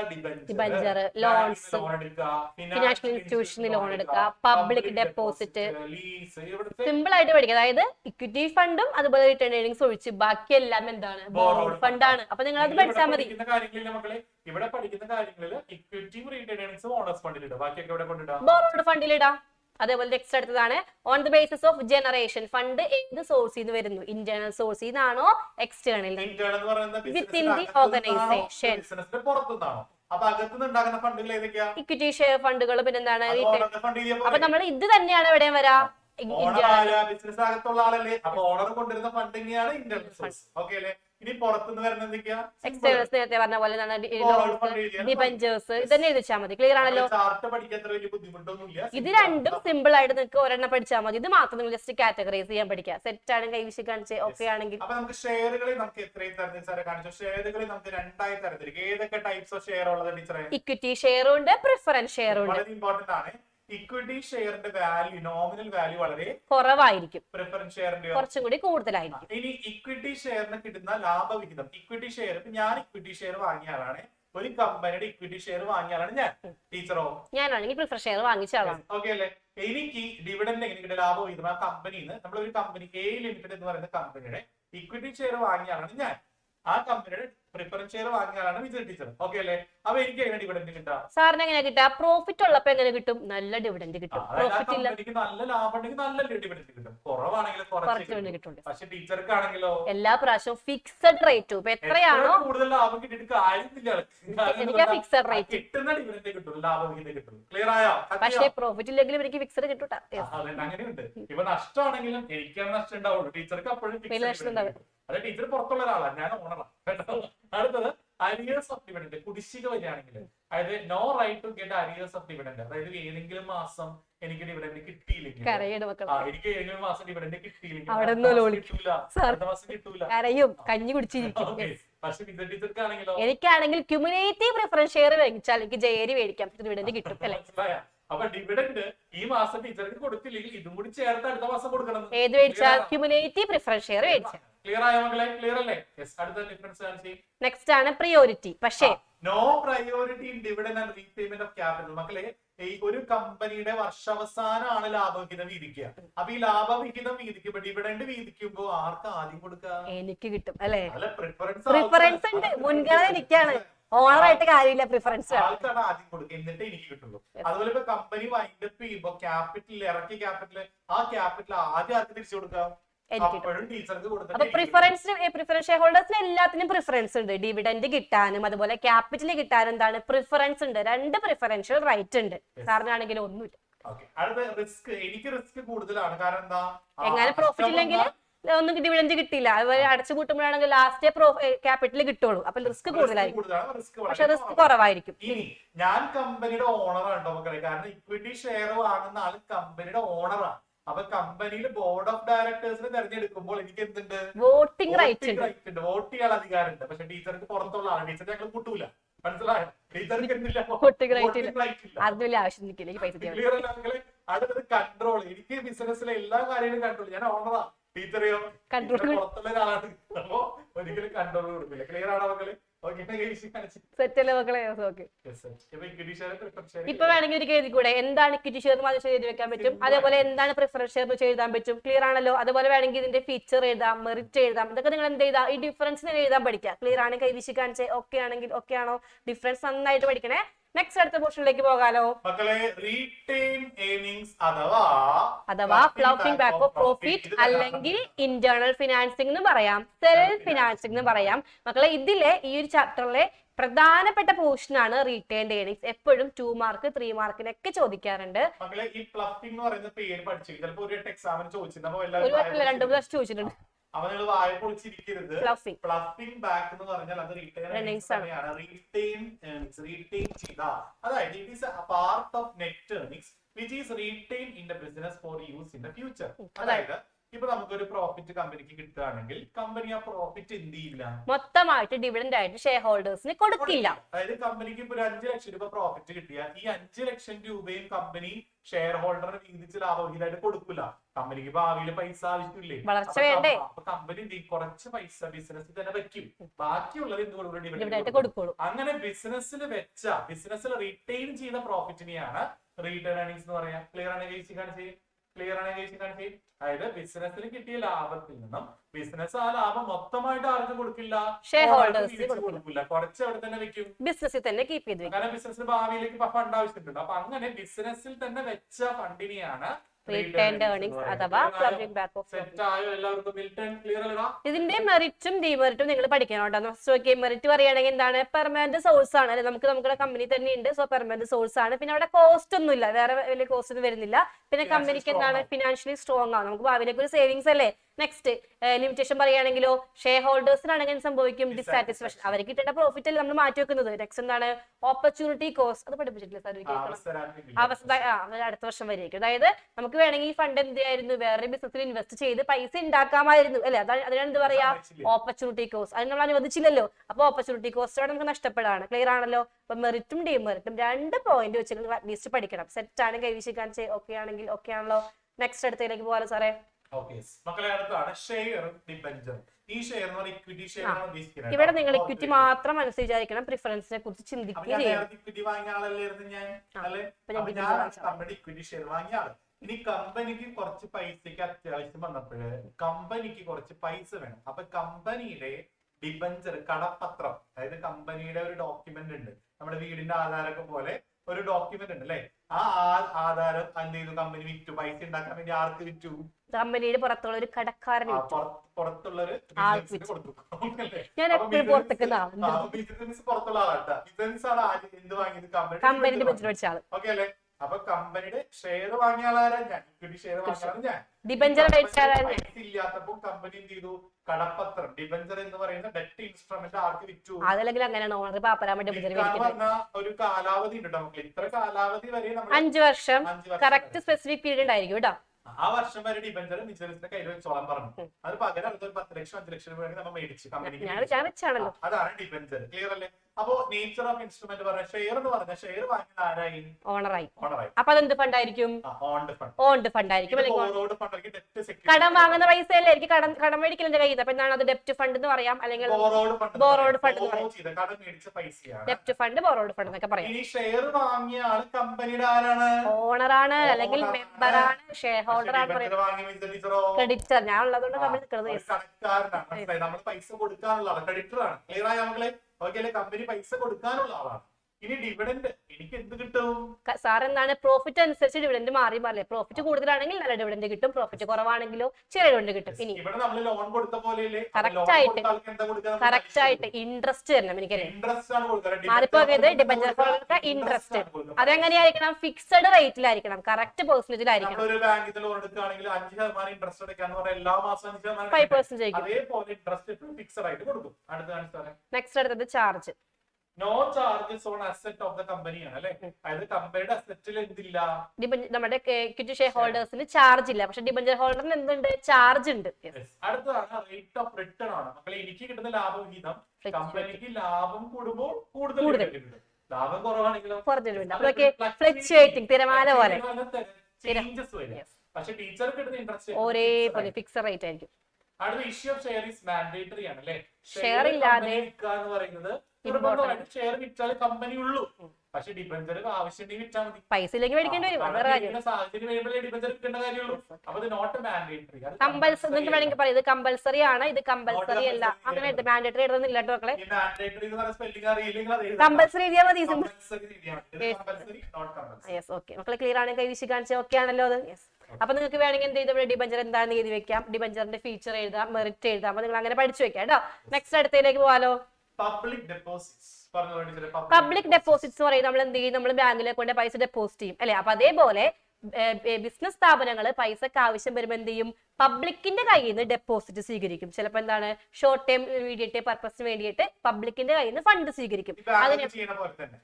അതിനെന്തും കൊടുക്കും? ഒരു ചെറിയ ഇൻട്രസ്റ്റും കൊടുക്കും. ആർക്കാ കൊടുക്കാം?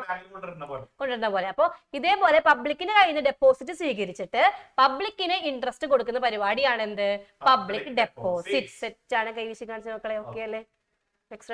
ട്രേഡ് ക്രെഡിറ്റ് ആണ്. ട്രേഡ് ക്രെഡിറ്റ് എന്താ? Trade credit it is the credit extended by one trader to another for the purchase of goods and services. അതായത് ക്രെഡിറ്റ് സെയിലിന് കേട്ടില്ല മക്കളെ? ഞാൻ സാധനം എന്ത് ചെയ്യുന്നു? രജിസാറിന്റെ കയ്യിൽ നിന്ന് ഞാൻ കുറച്ച് റോ മെറ്റീരിയൽസ് കടത്തിന് വാങ്ങിച്ചു. രജിസാറിനോട് ഞാൻ പറയാണ് ഇതിന്റെ പൈസ എന്റെ കയ്യിൽ ഇപ്പില്ല. അപ്പൊ സാർ എന്ത് പറയും? ഒരു 3 മാസം കഴിഞ്ഞിട്ട് പൈസ തന്നാ മതി എന്ന് പറഞ്ഞാൽ ദാറ്റ് ഈസ് ട്രേഡ് ക്രെഡിറ്റ്. അതായത് കടത്തിന് വിൽക്കാം. സെറ്റാണ്? കൈവശി കാണിച്ചേ. അടുത്ത കൊമേഴ്ഷ്യൽ പേപ്പർ CP എന്ന് ചിലപ്പോൾ ചോദിക്കാം.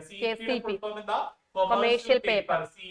കൊമേഴ്ഷ്യൽ പേപ്പർ എന്താണ്? കൊമേഴ്ഷ്യൽ പേപ്പർ എന്ന് പറഞ്ഞാൽ കൊമേഴ്ഷ്യൽ പേപ്പർ ഈസ് പ്രത്യേകം ശ്രദ്ധിക്കുക. Unsecured promissory note negotiable and transferable means of endorsement delivery of fixed mature. അതായത് കറക്റ്റ് ആയിട്ട് maturity period maximum 90 days to 1 yearലേക്ക് കറക്റ്റ് മെച്യൂരിറ്റി പീരീഡ് ഉള്ള കമ്പനി ഇറക്കുന്ന പ്രോമിസറി നോട്ടിനെയാണ് എന്ത് പറയാ? കൊമേഴ്ഷ്യൽ പേപ്പർ എന്ന് പറയാ. കമ്പനിക്ക് വേണമെങ്കിൽ എന്ത് ചെയ്യാം? ഞാൻ പൈസ കൊടുക്കാം, 1 വർഷം കഴിയുമ്പോൾ പൈസ കൊടുക്കാം, അല്ലെങ്കിൽ 6 മാസം കഴിയുമ്പോൾ പൈസ കൊടുക്കാം എന്നൊക്കെ പറഞ്ഞിട്ട് കമ്പനി പെട്ടെന്ന് ഫണ്ടിന് ആവശ്യം വരുമ്പോൾ എന്ത് കൊടുക്കും? പബ്ലിക്കിന് കൊമേഴ്ഷ്യൽ പേപ്പർ വെക്കും. അപ്പൊ കമ്പനിക്ക് എന്ത് കിട്ടും?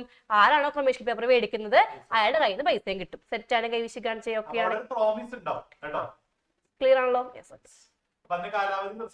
കാലാവധി ക്ലിയർ ആയിട്ട് പഠിക്കാം. 90 days മുതൽ 1 year, ദാറ്റ് മീൻസ് 364 ചോദിക്കാം, 365 ചോദിക്കാം. സെറ്റാണ്? കൈവശി കാണിച്ചേ. 364 ചോദിക്കാം, 365 ചോദിക്കാം. ക്ലിയർ ആണല്ലോ? ഓക്കെ ആണല്ലോ?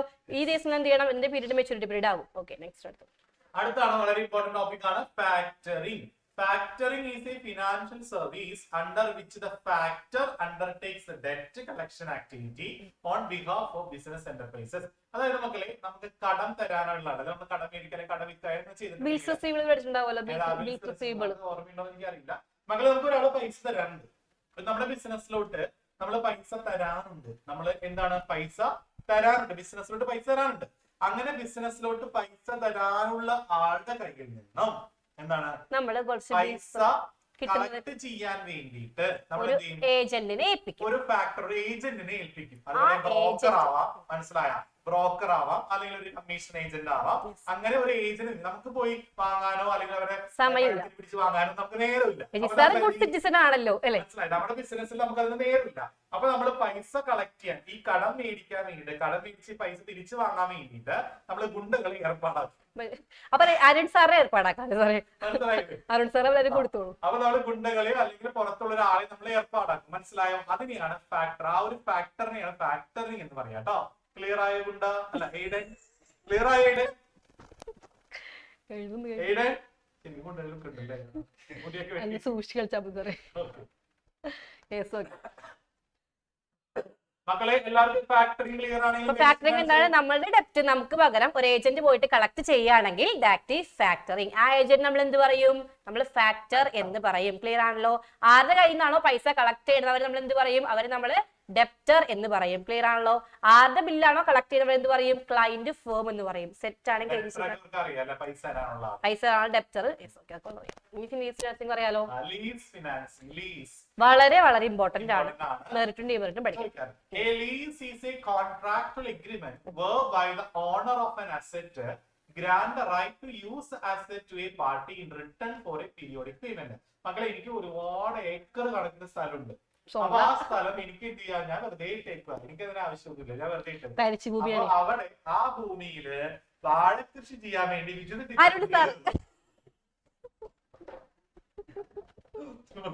അപ്പൊ ഒരുപാട് ഏക്കർ കണക്കിന് സ്ഥലം കിടക്കുന്നുണ്ട്. എനിക്കാണെങ്കിൽ അതിന് ആവശ്യമൊന്നുമില്ല. ശരിക്കും നിങ്ങൾ ജാതി കൃഷിയാണുള്ളതല്ലേ? മൊത്തം ജാതിയാണ് വീടിന്റെ അടുത്തുള്ളത്.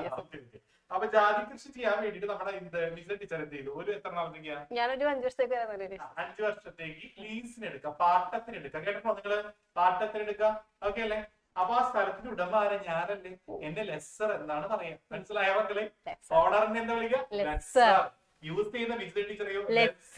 കുടിക്കുന്ന ലെസ്സി അല്ല കേട്ടോ. ഇത് LESSE ആണ് കേട്ടോ. ലെസ്സി. അപ്പൊ ആരുടെ ലെസ്സർ?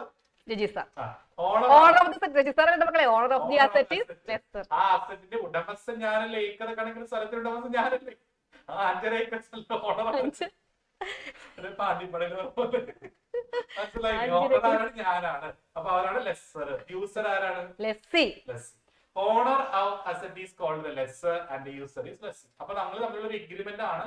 5 വർഷത്തേക്ക് എനിക്ക് എന്ത് ചെയ്തോളാം? അതിന് കിട്ടുന്ന ഇൻകത്തിന് ഇത്ര വെച്ച് പീരിയോഡിക് ആയിട്ട് പേയ്മെന്റ് തരും കേട്ടോ. അതായത് ഞാൻ എന്ത് കൊടുക്കണം? റെന്റ് കൊടുക്കണം, വാടക കൊടുക്കണം അല്ലെ? അപ്പൊ സാറിന്റെ അസറ്റ് യൂസ് ചെയ്യുമ്പോൾ എന്ത് കൊടുക്കണം? വാടക കൊടുക്കണം. അതിനെ പറഞ്ഞ പേരാണ് ലീസ് റെന്റൽ. ക്ലിയർ ആണല്ലോ?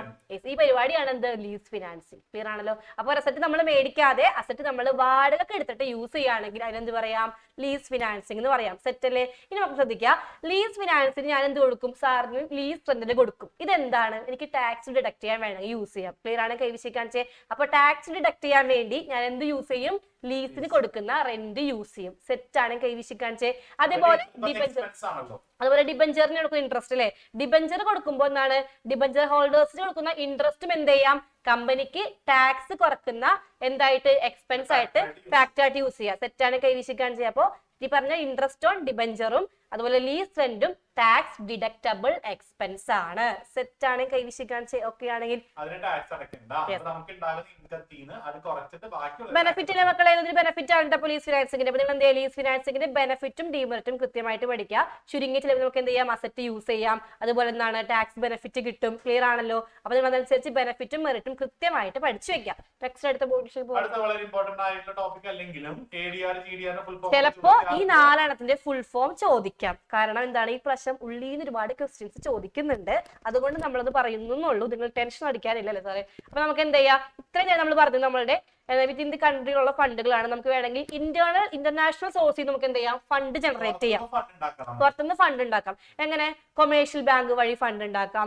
നേരത്തെ പഠിച്ച international agencies, development banks, export import bank നമ്മൾ പഠിച്ചില്ലേ? അതുവഴി ഫണ്ട് ജനറേറ്റ് ചെയ്യാം. അത് കൂടാതെ ഇന്റർനാഷണൽ ക്യാപിറ്റൽ മാർക്കറ്റിൽ പോയിട്ടും നമുക്ക് എന്ത് ചെയ്യാം? ഈ പറഞ്ഞ ഇൻസ്ട്രുമെന്റ്സ് വഴി ഫണ്ട് ജനറേറ്റ് ചെയ്യാം. നാലെണ്ണം ഉണ്ട്. വെച്ച് വെക്കാം. GDR, IDR, FCC bonds. അതിന്റെ GDR എന്താണ്? Global depository receipt. ക്ലിയർ ആണല്ലോ മക്കളെ? ഇതെന്തിനാണ്? ഫോറിൻ കൺട്രീസിന്റെ ഫണ്ട് റേസ് ചെയ്യാൻ വേണ്ടി ഉപയോഗിക്കുന്ന എന്താണ്? ഈ പറഞ്ഞ ഇൻസ്ട്രുമെന്റ് ആണ് എന്ത്? GDR. ക്ലിയർ ആണല്ലോ? ഫോറിൻ കൺട്രിയുടെ ഫണ്ട് റേസ് ചെയ്യാൻ വേണ്ടി GDR യൂസ് ചെയ്യും. സെറ്റ് ആണ്? കൈവിശിക്കാൻ അമേരിക്ക. ഇനി അടുത്തതാണ് ADR. എന്താണ്? ഇതെന്താ പ്രത്യേകത? അമേരിക്കയിൽ മാത്രം ട്രേഡ് ചെയ്യുള്ളൂ. അവിടുത്തെ ഇൻവെസ്റ്റേഴ്സ് ആണ്. അതായത് അവിടെ മാത്രം പർച്ചേസ് ചെയ്യും, അവിടെ മാത്രം സെല് ചെയ്യുന്ന സെക്യൂരിറ്റി ആണ് എന്ത്? American depository receipt. സെറ്റ് ആണ്? കൈവിശിക്കാൻ ചെയ്ത്. അപ്പൊ ഇതെങ്ങനെയായിരിക്കും? ഡോളറിലായിരിക്കും അതിന്റെ ഡിനോമിനേഷൻ. സെറ്റ് ആണ്? കൈവിശിക്കാൻ മക്കളെ? American deposit. സാവിയോ കഥ നിർത്തണം. നീ ശ്രദ്ധിക്കുന്നത് അമ്മനെ പഠിപ്പിക്കുകയാണ്. എന്താണ്? അമ്മ പറഞ്ഞു കേൾപ്പിക്കുകയാണ്. പറഞ്ഞേപ്പിക്കണോ? അമ്മക്ക് സംശയം. അതല്ലേ സാറേ, വേറെ കഥയായിരുന്നു. ഓക്കെ, സാറി ശ്രദ്ധിച്ചിരിക്കട്ടാ.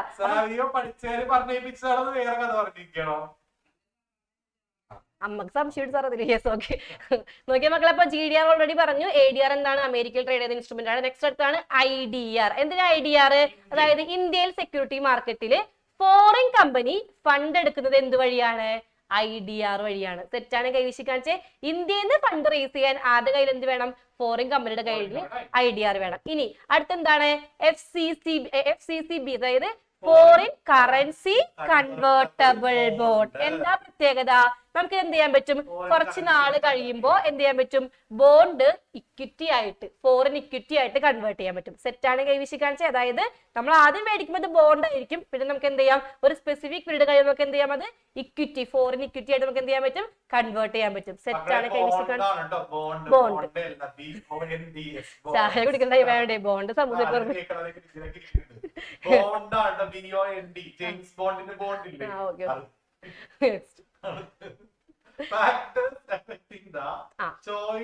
ഇനിയിപ്പോ നമ്മൾ ഒരുപാട് ഫണ്ടുകൾ പഠിച്ചു അല്ലെ? ഈ ഫണ്ടുകളൊക്കെ ഏത് ഫാക്ടർ അനുസരിച്ച് നമ്മൾ ചോയ്സ് ചെയ്യണം. ഫസ്റ്റ് നമുക്ക് നോക്കാലോ. ഫസ്റ്റ് ഏതാണ്? കോസ്റ്റ്. നമുക്ക് ഓരോ ഷെയർ ആണെങ്കിൽ ഇക്വിറ്റി ഷെയർ ആയിക്കോട്ടെ, പ്രിഫറൻസ് ഷെയർ ആയിക്കോട്ടെ, നമുക്ക് ഷെയർ ഇഷ്യൂ ചെയ്യുമ്പോൾ ഒരുപാട് ചെലവുണ്ട്. പബ്ലിക്കുന്ന ആളുകളൊക്കെ വിളിക്കണം, അവരെ വിളിക്കണം, അങ്ങനെ കുറെ അധികം ചെലവുകളുണ്ട്. അപ്പൊ ചെലവ് എന്ന് പറയുന്ന ഫാക്ടർ കൺസിഡർ ചെയ്യണം. ഏറ്റവും ചെലവ് കുറഞ്ഞ രീതിയിൽ വേണം ഫണ്ട് ഉണ്ടാക്കാനായിട്ട്. അപ്പൊ നമ്മള് ഏത് മാർഗത്തിലൂടെയാണോ ഫണ്ട് ഉണ്ടാക്കുന്നത്, അപ്പൊ അതിന് എന്തുണ്ട്? ചില ഫാക്ടറുകൾ നമ്മൾ പരിഗണിക്കണം. എന്താണ്? ഒന്നാമത്തെ ഫാക്ടറാണ് കോസ്റ്റ്. രണ്ടാമത്തെ ഫാക്ടർ എന്താ? രണ്ടാമതാണ് ഫിനാൻഷ്യൽ സ്ട്രെങ്ത്. അതായത് നമ്മുടെ കമ്പനിക്ക് ഫിനാൻഷ്യൽ സ്ട്രെങ്ത് ഉണ്ടെങ്കിൽ നമുക്ക് എന്ത് ചെയ്യാം?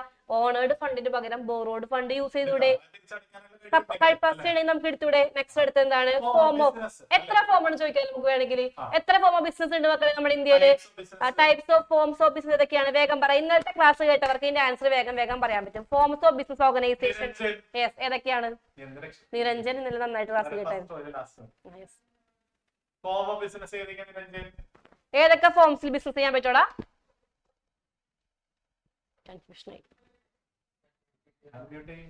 എടാ അൺമ്യൂട്ട് ചെയ്തിട്ട് ആൻസർ പറ. ഏതൊക്കെ ഫോംസിൽ ബിസിനസ് ചെയ്യാൻ പറ്റും?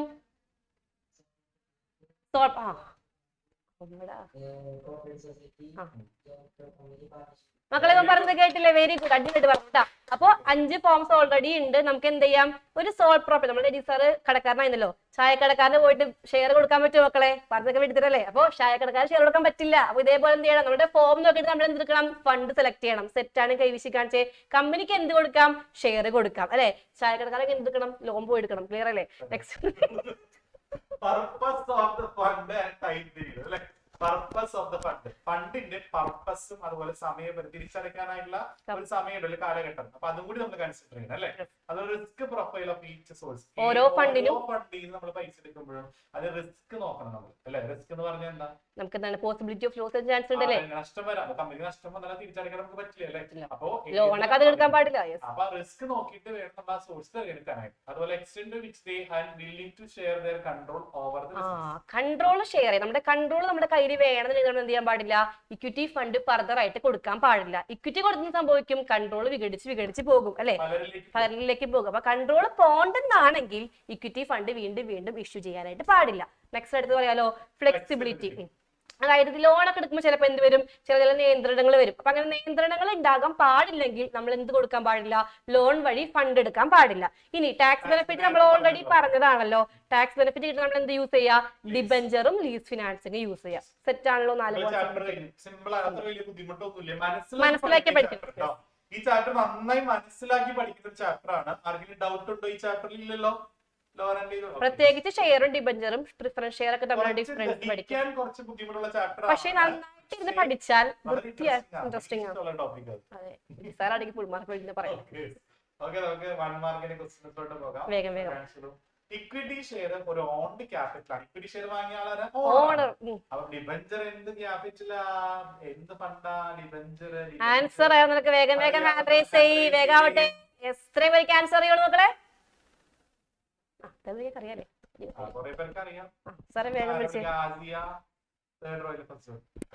ആസിയ ഏതാണ് debenture? Very good, borrowed fund. എന്നിട്ട് കൈ അടിച്ചത് അടുത്തത് find the odd one out. Trade credit, certificate of deposit, bank overdraft, flushing back of profit. ഏതാണ് മക്കളെ? ചില ഫണ്ടുകളുടെ വേറെ പേര് പഠിച്ചവർക്ക് ഇത് കിട്ടും അല്ലേ സാറേ? Trade credit, certificate of deposit, bank OD, flushing back of profit. നിങ്ങൾ ആലോചിക്കുക ഏത് ഫണ്ടൊക്കെ എന്ത് ഫണ്ടാണ്, അല്ലെങ്കിൽ എങ്ങനത്തെ ഫണ്ടാണോ, ഷോർട്ട് ടൈം ആണോ അല്ലെങ്കിൽ ബോറോഡ് ആണോ? അതന്നെ, ക്ലാസിഫിക്കേഷൻ വളരെ വളരെ ഇമ്പോർട്ടന്റ് ആണ്, നന്നായിട്ട് പഠിക്കാം.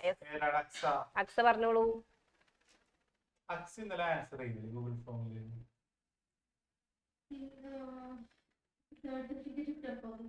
ആണോ? സർട്ടിഫിക്കറ്റ് ഡെപ്പോസിറ്റ് ആണോ? ഒരെണ്ണം മാത്രം ഓൾഡ് ഫണ്ടിൽ വരുന്നതല്ലേ? ഏതാണെന്ന് ആലോചിക്കേ. ആണോ?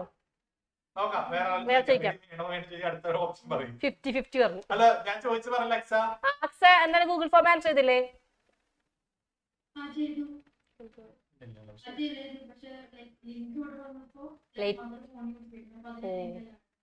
അപ്പൊ ലേറ്റ് ആയി പോയി. സന കണ്ട് വാർത്ത നിങ്ങൾ സാർ ഒന്നുണ്ടാ ഇല്ലേ? സാർ ഒന്നില്ലേ? സന പറഞ്ഞു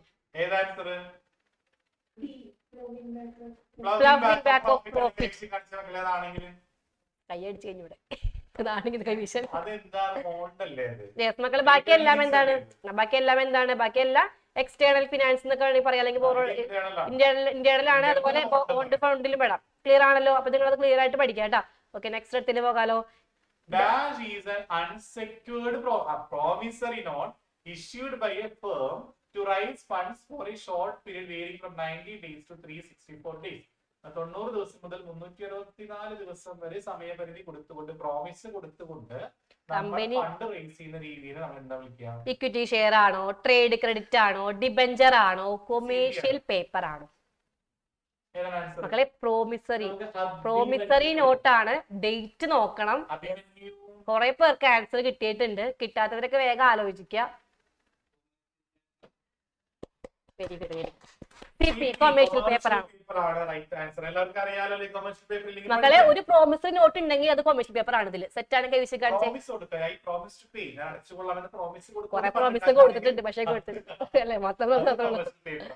ഓക്കെ, നെക്സ്റ്റ് അടുത്തത്.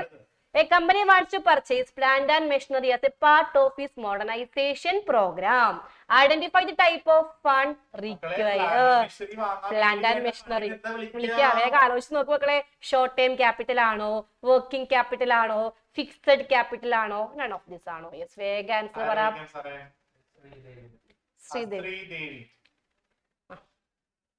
ശ്രീദേവി വേഗം ഒന്ന് ആൻസർ പറഞ്ഞേ. ശ്രീദേവി ആൻസർ പറഞ്ഞു അല്ലേ സാറേ? ഇന്നലെ സൗണ്ട് ഉണ്ടായില്ല, ഞാൻ നോട്ട് ചെയ്ത. ആക്ഷൻ കാണിച്ചു. 1 ആണോ, 2 ആണോ, 3 ആണോ, 4 ആണോ? 3. ഓക്കെ, ഫിക്സഡ് ക്യാപിറ്റൽ ക്ലിയർ ആണല്ലോ മക്കളെ? ഓക്കെ അല്ലേ? ഇവിടെ മെറ്റീരിയൽ ആണെങ്കിൽ എന്ത് പറയും? മെറ്റീരിയൽ ആണെങ്കിൽ എന്താ പറയാ? Working capital. ക്ലിയർ ആണല്ലോ? ഓക്കെ അല്ലേ? നെക്സ്റ്റ് അടുത്ത്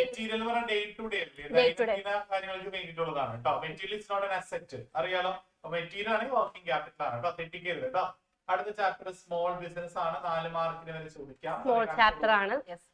ഫസ്റ്റ് എന്താണ് സ്മോൾ ബിസിനസ് വെച്ചിട്ടുണ്ടെങ്കിൽ എന്താണ്? ബിസിനസിന്റെ ക്യാപിറ്റൽ കുറവാണ്, സ്മോൾ മെഷീനറി ആണ്, ഉണ്ടാക്കുന്ന പ്രൊഡക്റ്റ് ഒക്കെ സ്മോൾ ആണെങ്കിൽ എന്താണ്? അത് സ്മോൾ ബിസിനസ് ആണ്. ചെറുകിട സ്ഥാപനങ്ങൾ, ചെറുകിട സംരംഭങ്ങൾ, അതാണ് സ്മോൾ ബിസിനസ് കേട്ടോ. അച്ചാറ് കമ്പനി വേണമെങ്കിൽ പറയാം അല്ലെ? ചെറിയ ബിസിനസ് ഒക്കെയാണ്. ഓക്കെ, അച്ചാറ് കമ്പനി, പപ്പട നിർമ്മാണം, ചവിട്ട് നിർമ്മാണം. ഞാൻ പറയും ചവിട്ട് നിർമ്മാണം കേട്ടിട്ടില്ലേ? സോപ്പും പൊടി നിർമ്മാണം. ഓ, എന്താണ് വേണമെങ്കിൽ പറയാം കേക്ക് നിർമ്മാണം.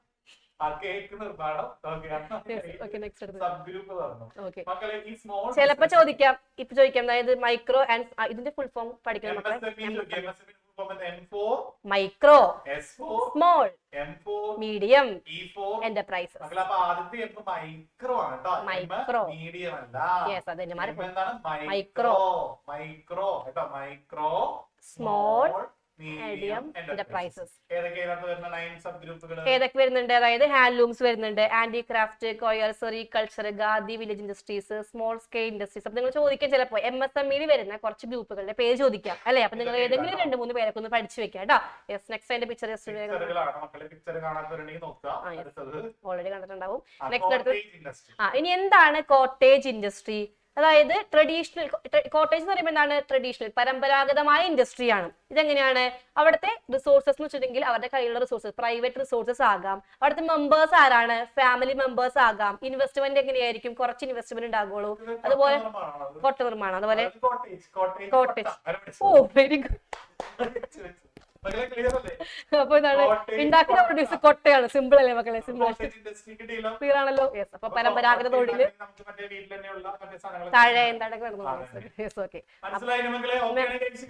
ഇനി അടുത്തത് മക്കൾ നിങ്ങൾ പഠിക്കാം എന്താ വില്ലേജ് ഇൻഡസ്ട്രി. വില്ലേജിൽ ഗ്രാമങ്ങളുടെ ഇൻഡസ്ട്രിയാണ് വില്ലേജ് ഇൻഡസ്ട്രി. അവിടുത്തെ പ്രത്യേകത എന്താണ്? അവര് പവർ ഉപയോഗിച്ചിട്ടോ പവർ ഉപയോഗിക്കാതെയോ എന്തുണ്ടാക്കും പ്രൊഡക്റ്റ് പ്രൊഡ്യൂസ് ചെയ്യും. സെറ്റാണ് കൈവീശി കാണിച്ച് കറണ്ട് ഉപയോഗിച്ചിട്ട് ചെയ്യാം, കറണ്ട് ഉപയോഗിക്കാണ്ട് ചെയ്യാം. അതായത് കറണ്ട് ഉള്ള വില്ലേജ് ആണെങ്കിൽ കറണ്ട് ഉപയോഗിക്കും, കറണ്ട് ഇല്ലെങ്കിൽ ഉപയോഗിക്കാൻ പറ്റില്ലല്ലോ. That is village industry. Clear ആണ് കൈവീശി കാണിച്ച്? ഓക്കെ ആണെങ്കിൽ ഓക്കെ ആണോ? വളരെ ഇമ്പോർട്ടന്റ് ടോപ്പിക് ആണ് അടുത്ത് പഠിക്കാൻ പോണ role of small business in India. ഇന്ത്യയിലെ ചെറുകിട ബിസിനസിന്റെ പങ്ക് എന്തൊക്കെയാ? സ്മോൾ ബിസിനസ് ഇന്ത്യ എന്ന് പറഞ്ഞാൽ അവിടുത്തെ ഇൻഡസ്ട്രിയുടെ ഭൂരിഭാഗവും എന്താണ് സ്മോൾ ഇൻഡസ്ട്രി ആണ്. സോ ഇൻഡസ്ട്രിക്ക് വേണ്ടിയിട്ട് അടിപൊളിയായിട്ട് കോൺട്രിബ്യൂട്ട് ചെയ്യുന്നുണ്ട്. സെറ്റാണ് കൈവീശി കാണിച്ചത്. നെക്സ്റ്റ് എന്താണ്? അപ്പൊ തന്നെ നമുക്കറിയാം ഒരുപാട് എംപ്ലോയീസിന് അവിടെ ജോലി കിട്ടുന്നുണ്ട്. പിന്നെ ഉണ്ടാക്കുന്ന പ്രൊഡക്റ്റ് കോസ്റ്റ് ഓഫ് പ്രൊഡക്ഷൻ. പിന്നെ സ്വാഭാവികമായിട്ടും ഒരു ഇൻഡസ്ട്രി സംഭവിക്കും അവിടുത്തെ പ്രദേശം മൊത്തം ഡെവലപ്ഡ് ആകും. സെറ്റാണ് കൈവീശി കാണിച്ചത്. വളരെ വളരെ ഇമ്പോർട്ടന്റ് ആണ്. റോളും പ്രോബ്ലംസും നന്നായി പഠിക്കും. ഇത് എപ്പോഴും വരാറുണ്ട് കേട്ടോ മക്കളെ.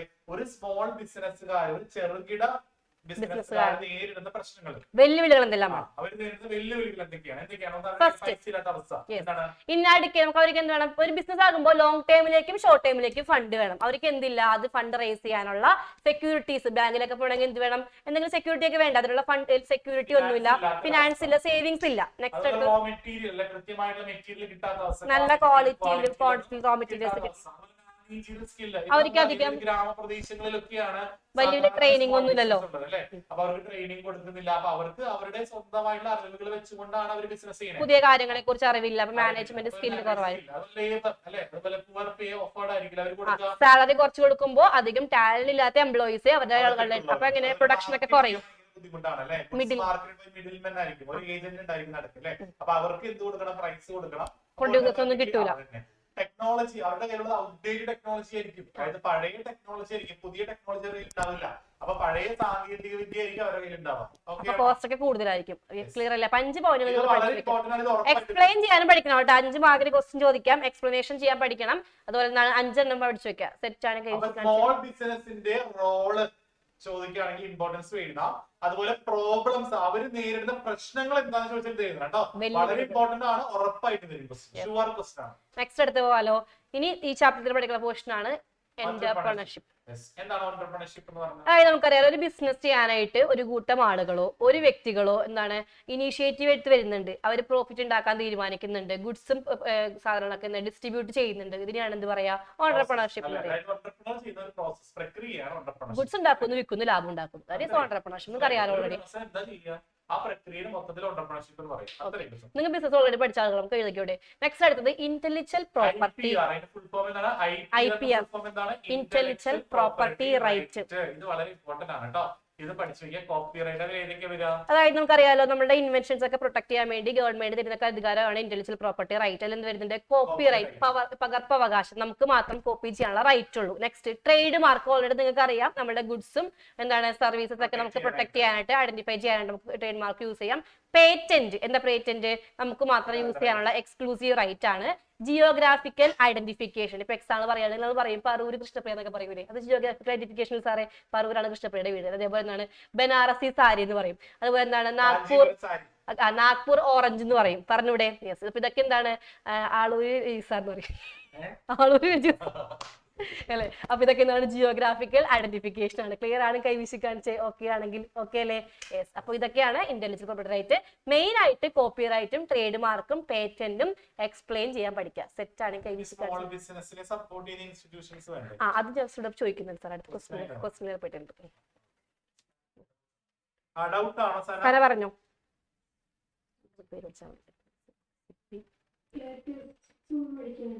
ഏതാണ്? എന്റർപ്രണർഷിപ്പിന്റെ ആണോ? അത് ജസ്റ്റ് ബിസിനസിന്റെ ഇതിലും മതി. പർപ്പസ്ഫുൾ ആക്ടിവിറ്റി ആണ്, പ്രോഫിറ്റ് ഉണ്ടാക്കണം. നേരത്തെ പറഞ്ഞില്ലേ അത് അതിനൊരു ലക്ഷ്യം ഉണ്ടെന്ന്, ലീഗൽ ആയിരിക്കണം എന്നൊക്കെ പറഞ്ഞ് എഴുതിയാൽ മതി. ഓൾറെഡി നമുക്ക് ആ ഡെഫിനിഷൻ എഴുതാൻ പറ്റും. ഓക്കെ അല്ലേ? ഇനി നെക്സ്റ്റ് അടുത്തതിലേക്ക് പോവാലോ.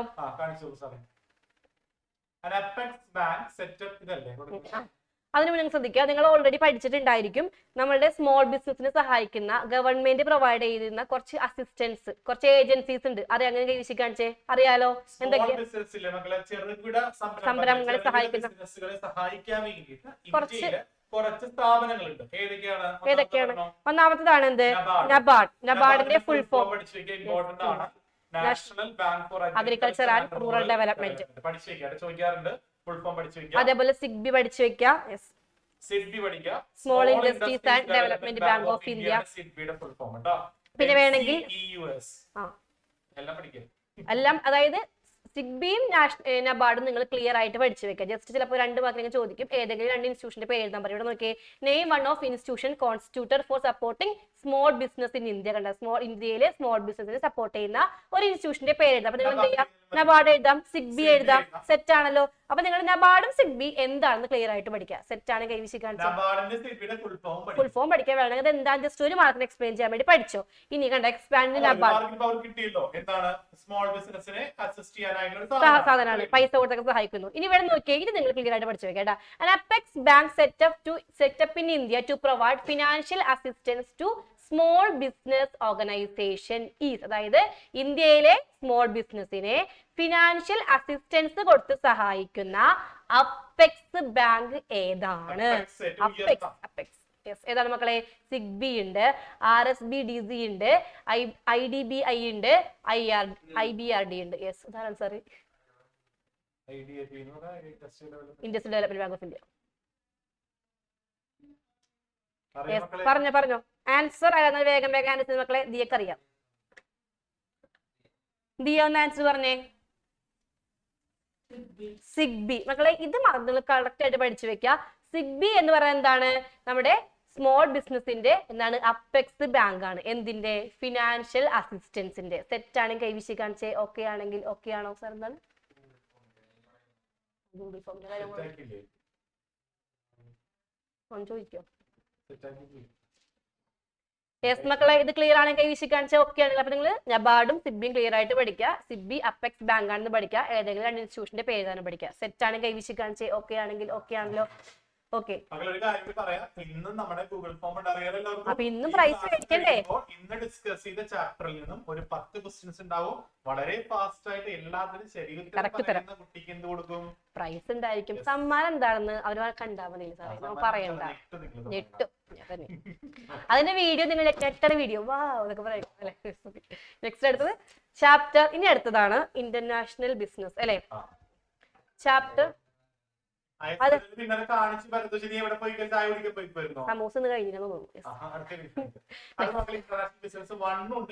രണ്ടിനും കൂടി 5 മാർക്കുള്ളൂ. ഇന്റർനാഷണൽ ബിസിനസ് എന്താണ്? ഗുഡ്സ് ആൻഡ് സർവീസസ് ബിറ്റ്വീൻ എന്താണ്? Selling and buying between 2 or more countries.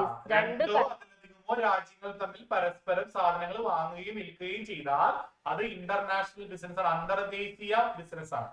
External business trade ആണ് പറയാം മക്കളെ. External trade, international, external, foreign trade എന്ന് പറയാം. അതിന്റെ വേറെ പേര് പഠിച്ചു വെച്ചേക്കാം. ചിലപ്പോ മാറ്റി ക്വസ്റ്റ്യൻ ചോദിക്കാൻ ചാൻസ് ഉണ്ട്. നെക്സ്റ്റ് അടുത്തത് ഇന്ത്യയിലെ ബിസിനസ് ഡൊമസ്റ്റിക് ബിസിനസ് പറയാം അല്ലെ, അല്ലെങ്കിൽ ഇൻലാൻഡ് ബിസിനസ് എന്ന് പറയാം, ഹോം ട്രേഡ് എന്ന് പറയാം, ഇന്റേണൽ ട്രേഡ് എന്ന് പറയാം.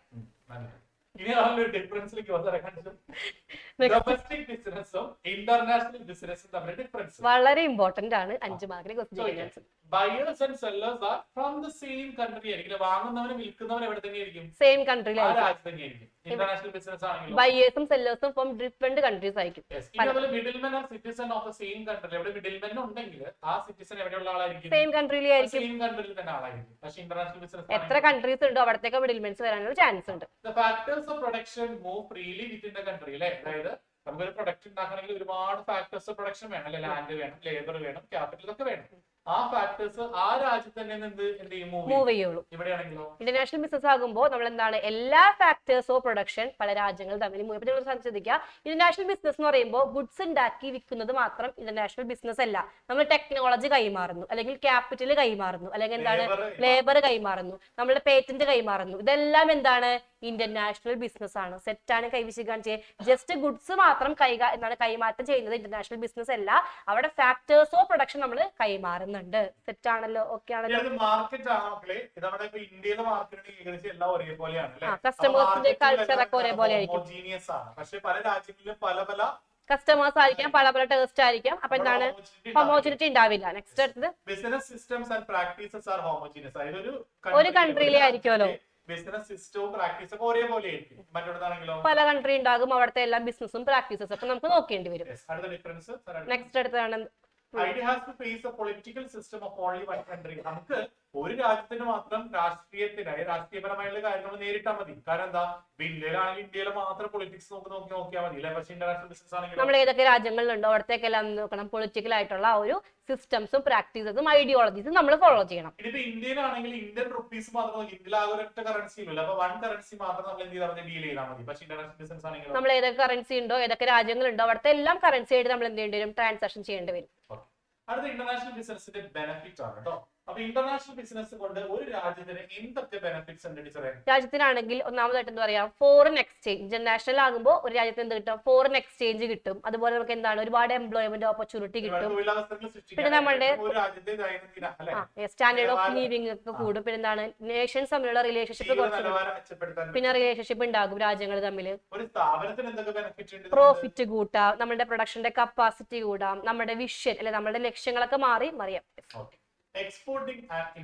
ഇനി ഇതെന്താണ് മക്കളെ, ഇന്റർനാഷണൽ ബിസിനസ്സിലേക്ക് എൻറ്റർ ചെയ്യാനായിട്ട് നമുക്ക് കുറച്ച് മോഡ്സ് ഉണ്ട് അല്ലെ. ഈ മാർഗങ്ങളിലൂടെ മാത്രമേ നമുക്ക് എന്ത് ചെയ്യാൻ പറ്റുള്ളൂ, ഇന്റർനാഷണൽ ബിസിനസ്സിലേക്ക് കടക്കാൻ പറ്റുള്ളൂ. അപ്പൊ എൻറ്ററിങ് എങ്ങനെയല്ല നമുക്ക് ഇന്റർനാഷണൽ ബിസിനസ്സിലേക്ക് എൻറ്റർ ചെയ്യാം എന്ന് ചോദിച്ചാൽ നിങ്ങൾ എന്ത് ചെയ്ത് വെക്കുക, ഈ മോഡ്സ് എഴുതി വെക്കാം. ഫസ്റ്റ് നമുക്ക് എക്സ്പോർട്ട് ഇമ്പോർട്ട് ഓൾറെഡി അറിയാലോ. ഗുഡ്സ് നമുക്ക് ഒന്നില്ലെങ്കിൽ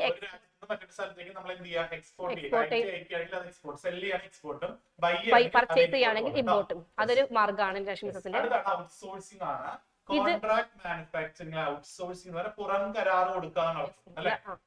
അതായത് ഇപ്പൊ നമ്മളൊരു ഗുഡ്സ് ഉണ്ടാക്കുമ്പോൾ ഏറ്റവും പ്രധാനപ്പെട്ട കാര്യങ്ങൾ നമ്മളുടെ രാജ്യത്ത് അല്ലെങ്കിൽ നമ്മളുടെ കൺട്രിയിലെ കമ്പനിയിൽ ചെയ്യും. എന്നിട്ട് നമ്മൾ എന്ത് ചെയ്യും, അതിൽ ഏതെങ്കിലും ഒരു പാർട്സ് അല്ലെങ്കിൽ ഏതെങ്കിലും ഒരു എന്താണ് കോമ്പോണന്റ് നമ്മൾ എന്ത് ചെയ്യും, അടുത്ത കൺട്രിയിലെ കമ്പനിയോട് പ്രൊഡ്യൂസ് ചെയ്ത് തരാൻ പറയും. ക്ലിയർ ആണല്ലോ. ഏറ്റവും ഇമ്പോർട്ടന്റ് ആയ പ്രൊഡക്റ്റുകളുടെ ഇമ്പോർട്ടന്റ് കാര്യങ്ങൾ നമ്മൾ ചെയ്യും, ഏതെങ്കിലും ഒരു പാർട്ട് മാത്രം നമ്മൾ എന്ത് കൊടുക്കും, അടുത്ത കമ്പനിക്ക് കരാറ് കൊടുക്കും. പുറത്തുള്ള രാജ്യങ്ങളിലെ അല്ലെങ്കിൽ അമേരിക്കയിലെ ഏതെങ്കിലും കമ്പനികളിലൊക്കെ വർക്ക് എടുത്തിട്ട് ക്ലറിക്കൽ വർക്ക് ചെയ്യും. അങ്ങനെ ഒരു രാജ്യത്തെ വർക്ക് അല്ലെങ്കിൽ ഒരു കമ്പനിയുടെ വർക്കുകൾ വേറെ രാജ്യത്തെ ഔട്ട്സോഴ്സിംഗ് ചോദിക്കട്ടെ, എന്താണ് ഔട്ട്സോഴ്സിംഗ് ചോദിച്ചാൽ മതി. ഔട്ട്സോഴ്സിംഗും കോൺട്രാക്ട് മാനുഫാക്ചറിംഗും ക്ലിയർ ആയിട്ട് പഠിക്കാം. ഓക്കെ, നെക്സ്റ്റ് ഇത് ഈ ഒരു പോർഷനിലെ വളരെ വളരെ ഇമ്പോർട്ടന്റ് പോർഷൻ ആണ് ലൈസൻസിങ്ങും ഫ്രാഞ്ചൈസിങ്ങും. Yes, okay. ലൈസൻസിംഗ് എന്ന് പറയുകയാണെങ്കിൽ ഇപ്പൊ കൊക്കക്കോള എന്നൊക്കെ പറയുകയാണെങ്കിൽ അതൊരു ഫോറിൻ പ്രൊഡക്റ്റ് ആണ് അല്ലെ. അപ്പൊ ആ ഒരു പ്രൊഡക്റ്റ് നമ്മളുടെ ഇവിടെ ഉണ്ടാക്കാനുള്ള എന്ത് കിട്ടണം, ലൈസൻസ് കിട്ടണം. അതായത് നോക്കി, ഫോറിൻ പ്രൊഡക്റ്റ്, ഫോറിൻ കൺട്രിയിലത്തെ കമ്പനിയിലത്തെ പ്രൊഡക്റ്റ് ഇന്ത്യയിൽ നമ്മുടെ കമ്പനിക്ക് ഉണ്ടാക്കാൻ പറ്റണമെങ്കിൽ എന്ത് വേണം, നമുക്ക് എന്ത് വേണം, ലൈസൻസിങ് വേണം. അതിന് എന്ത് കൊടുക്കണം, നമ്മൾ റോയാലിറ്റി കൊടുക്കണം. ഇനി ആരാണോ ഇത് ഇൻവെന്റ് ചെയ്ത കമ്പനി, അയാൾ നമ്മൾ എന്ത് വിളിക്കും, ലൈസൻസർ എന്ന് വിളിക്കും.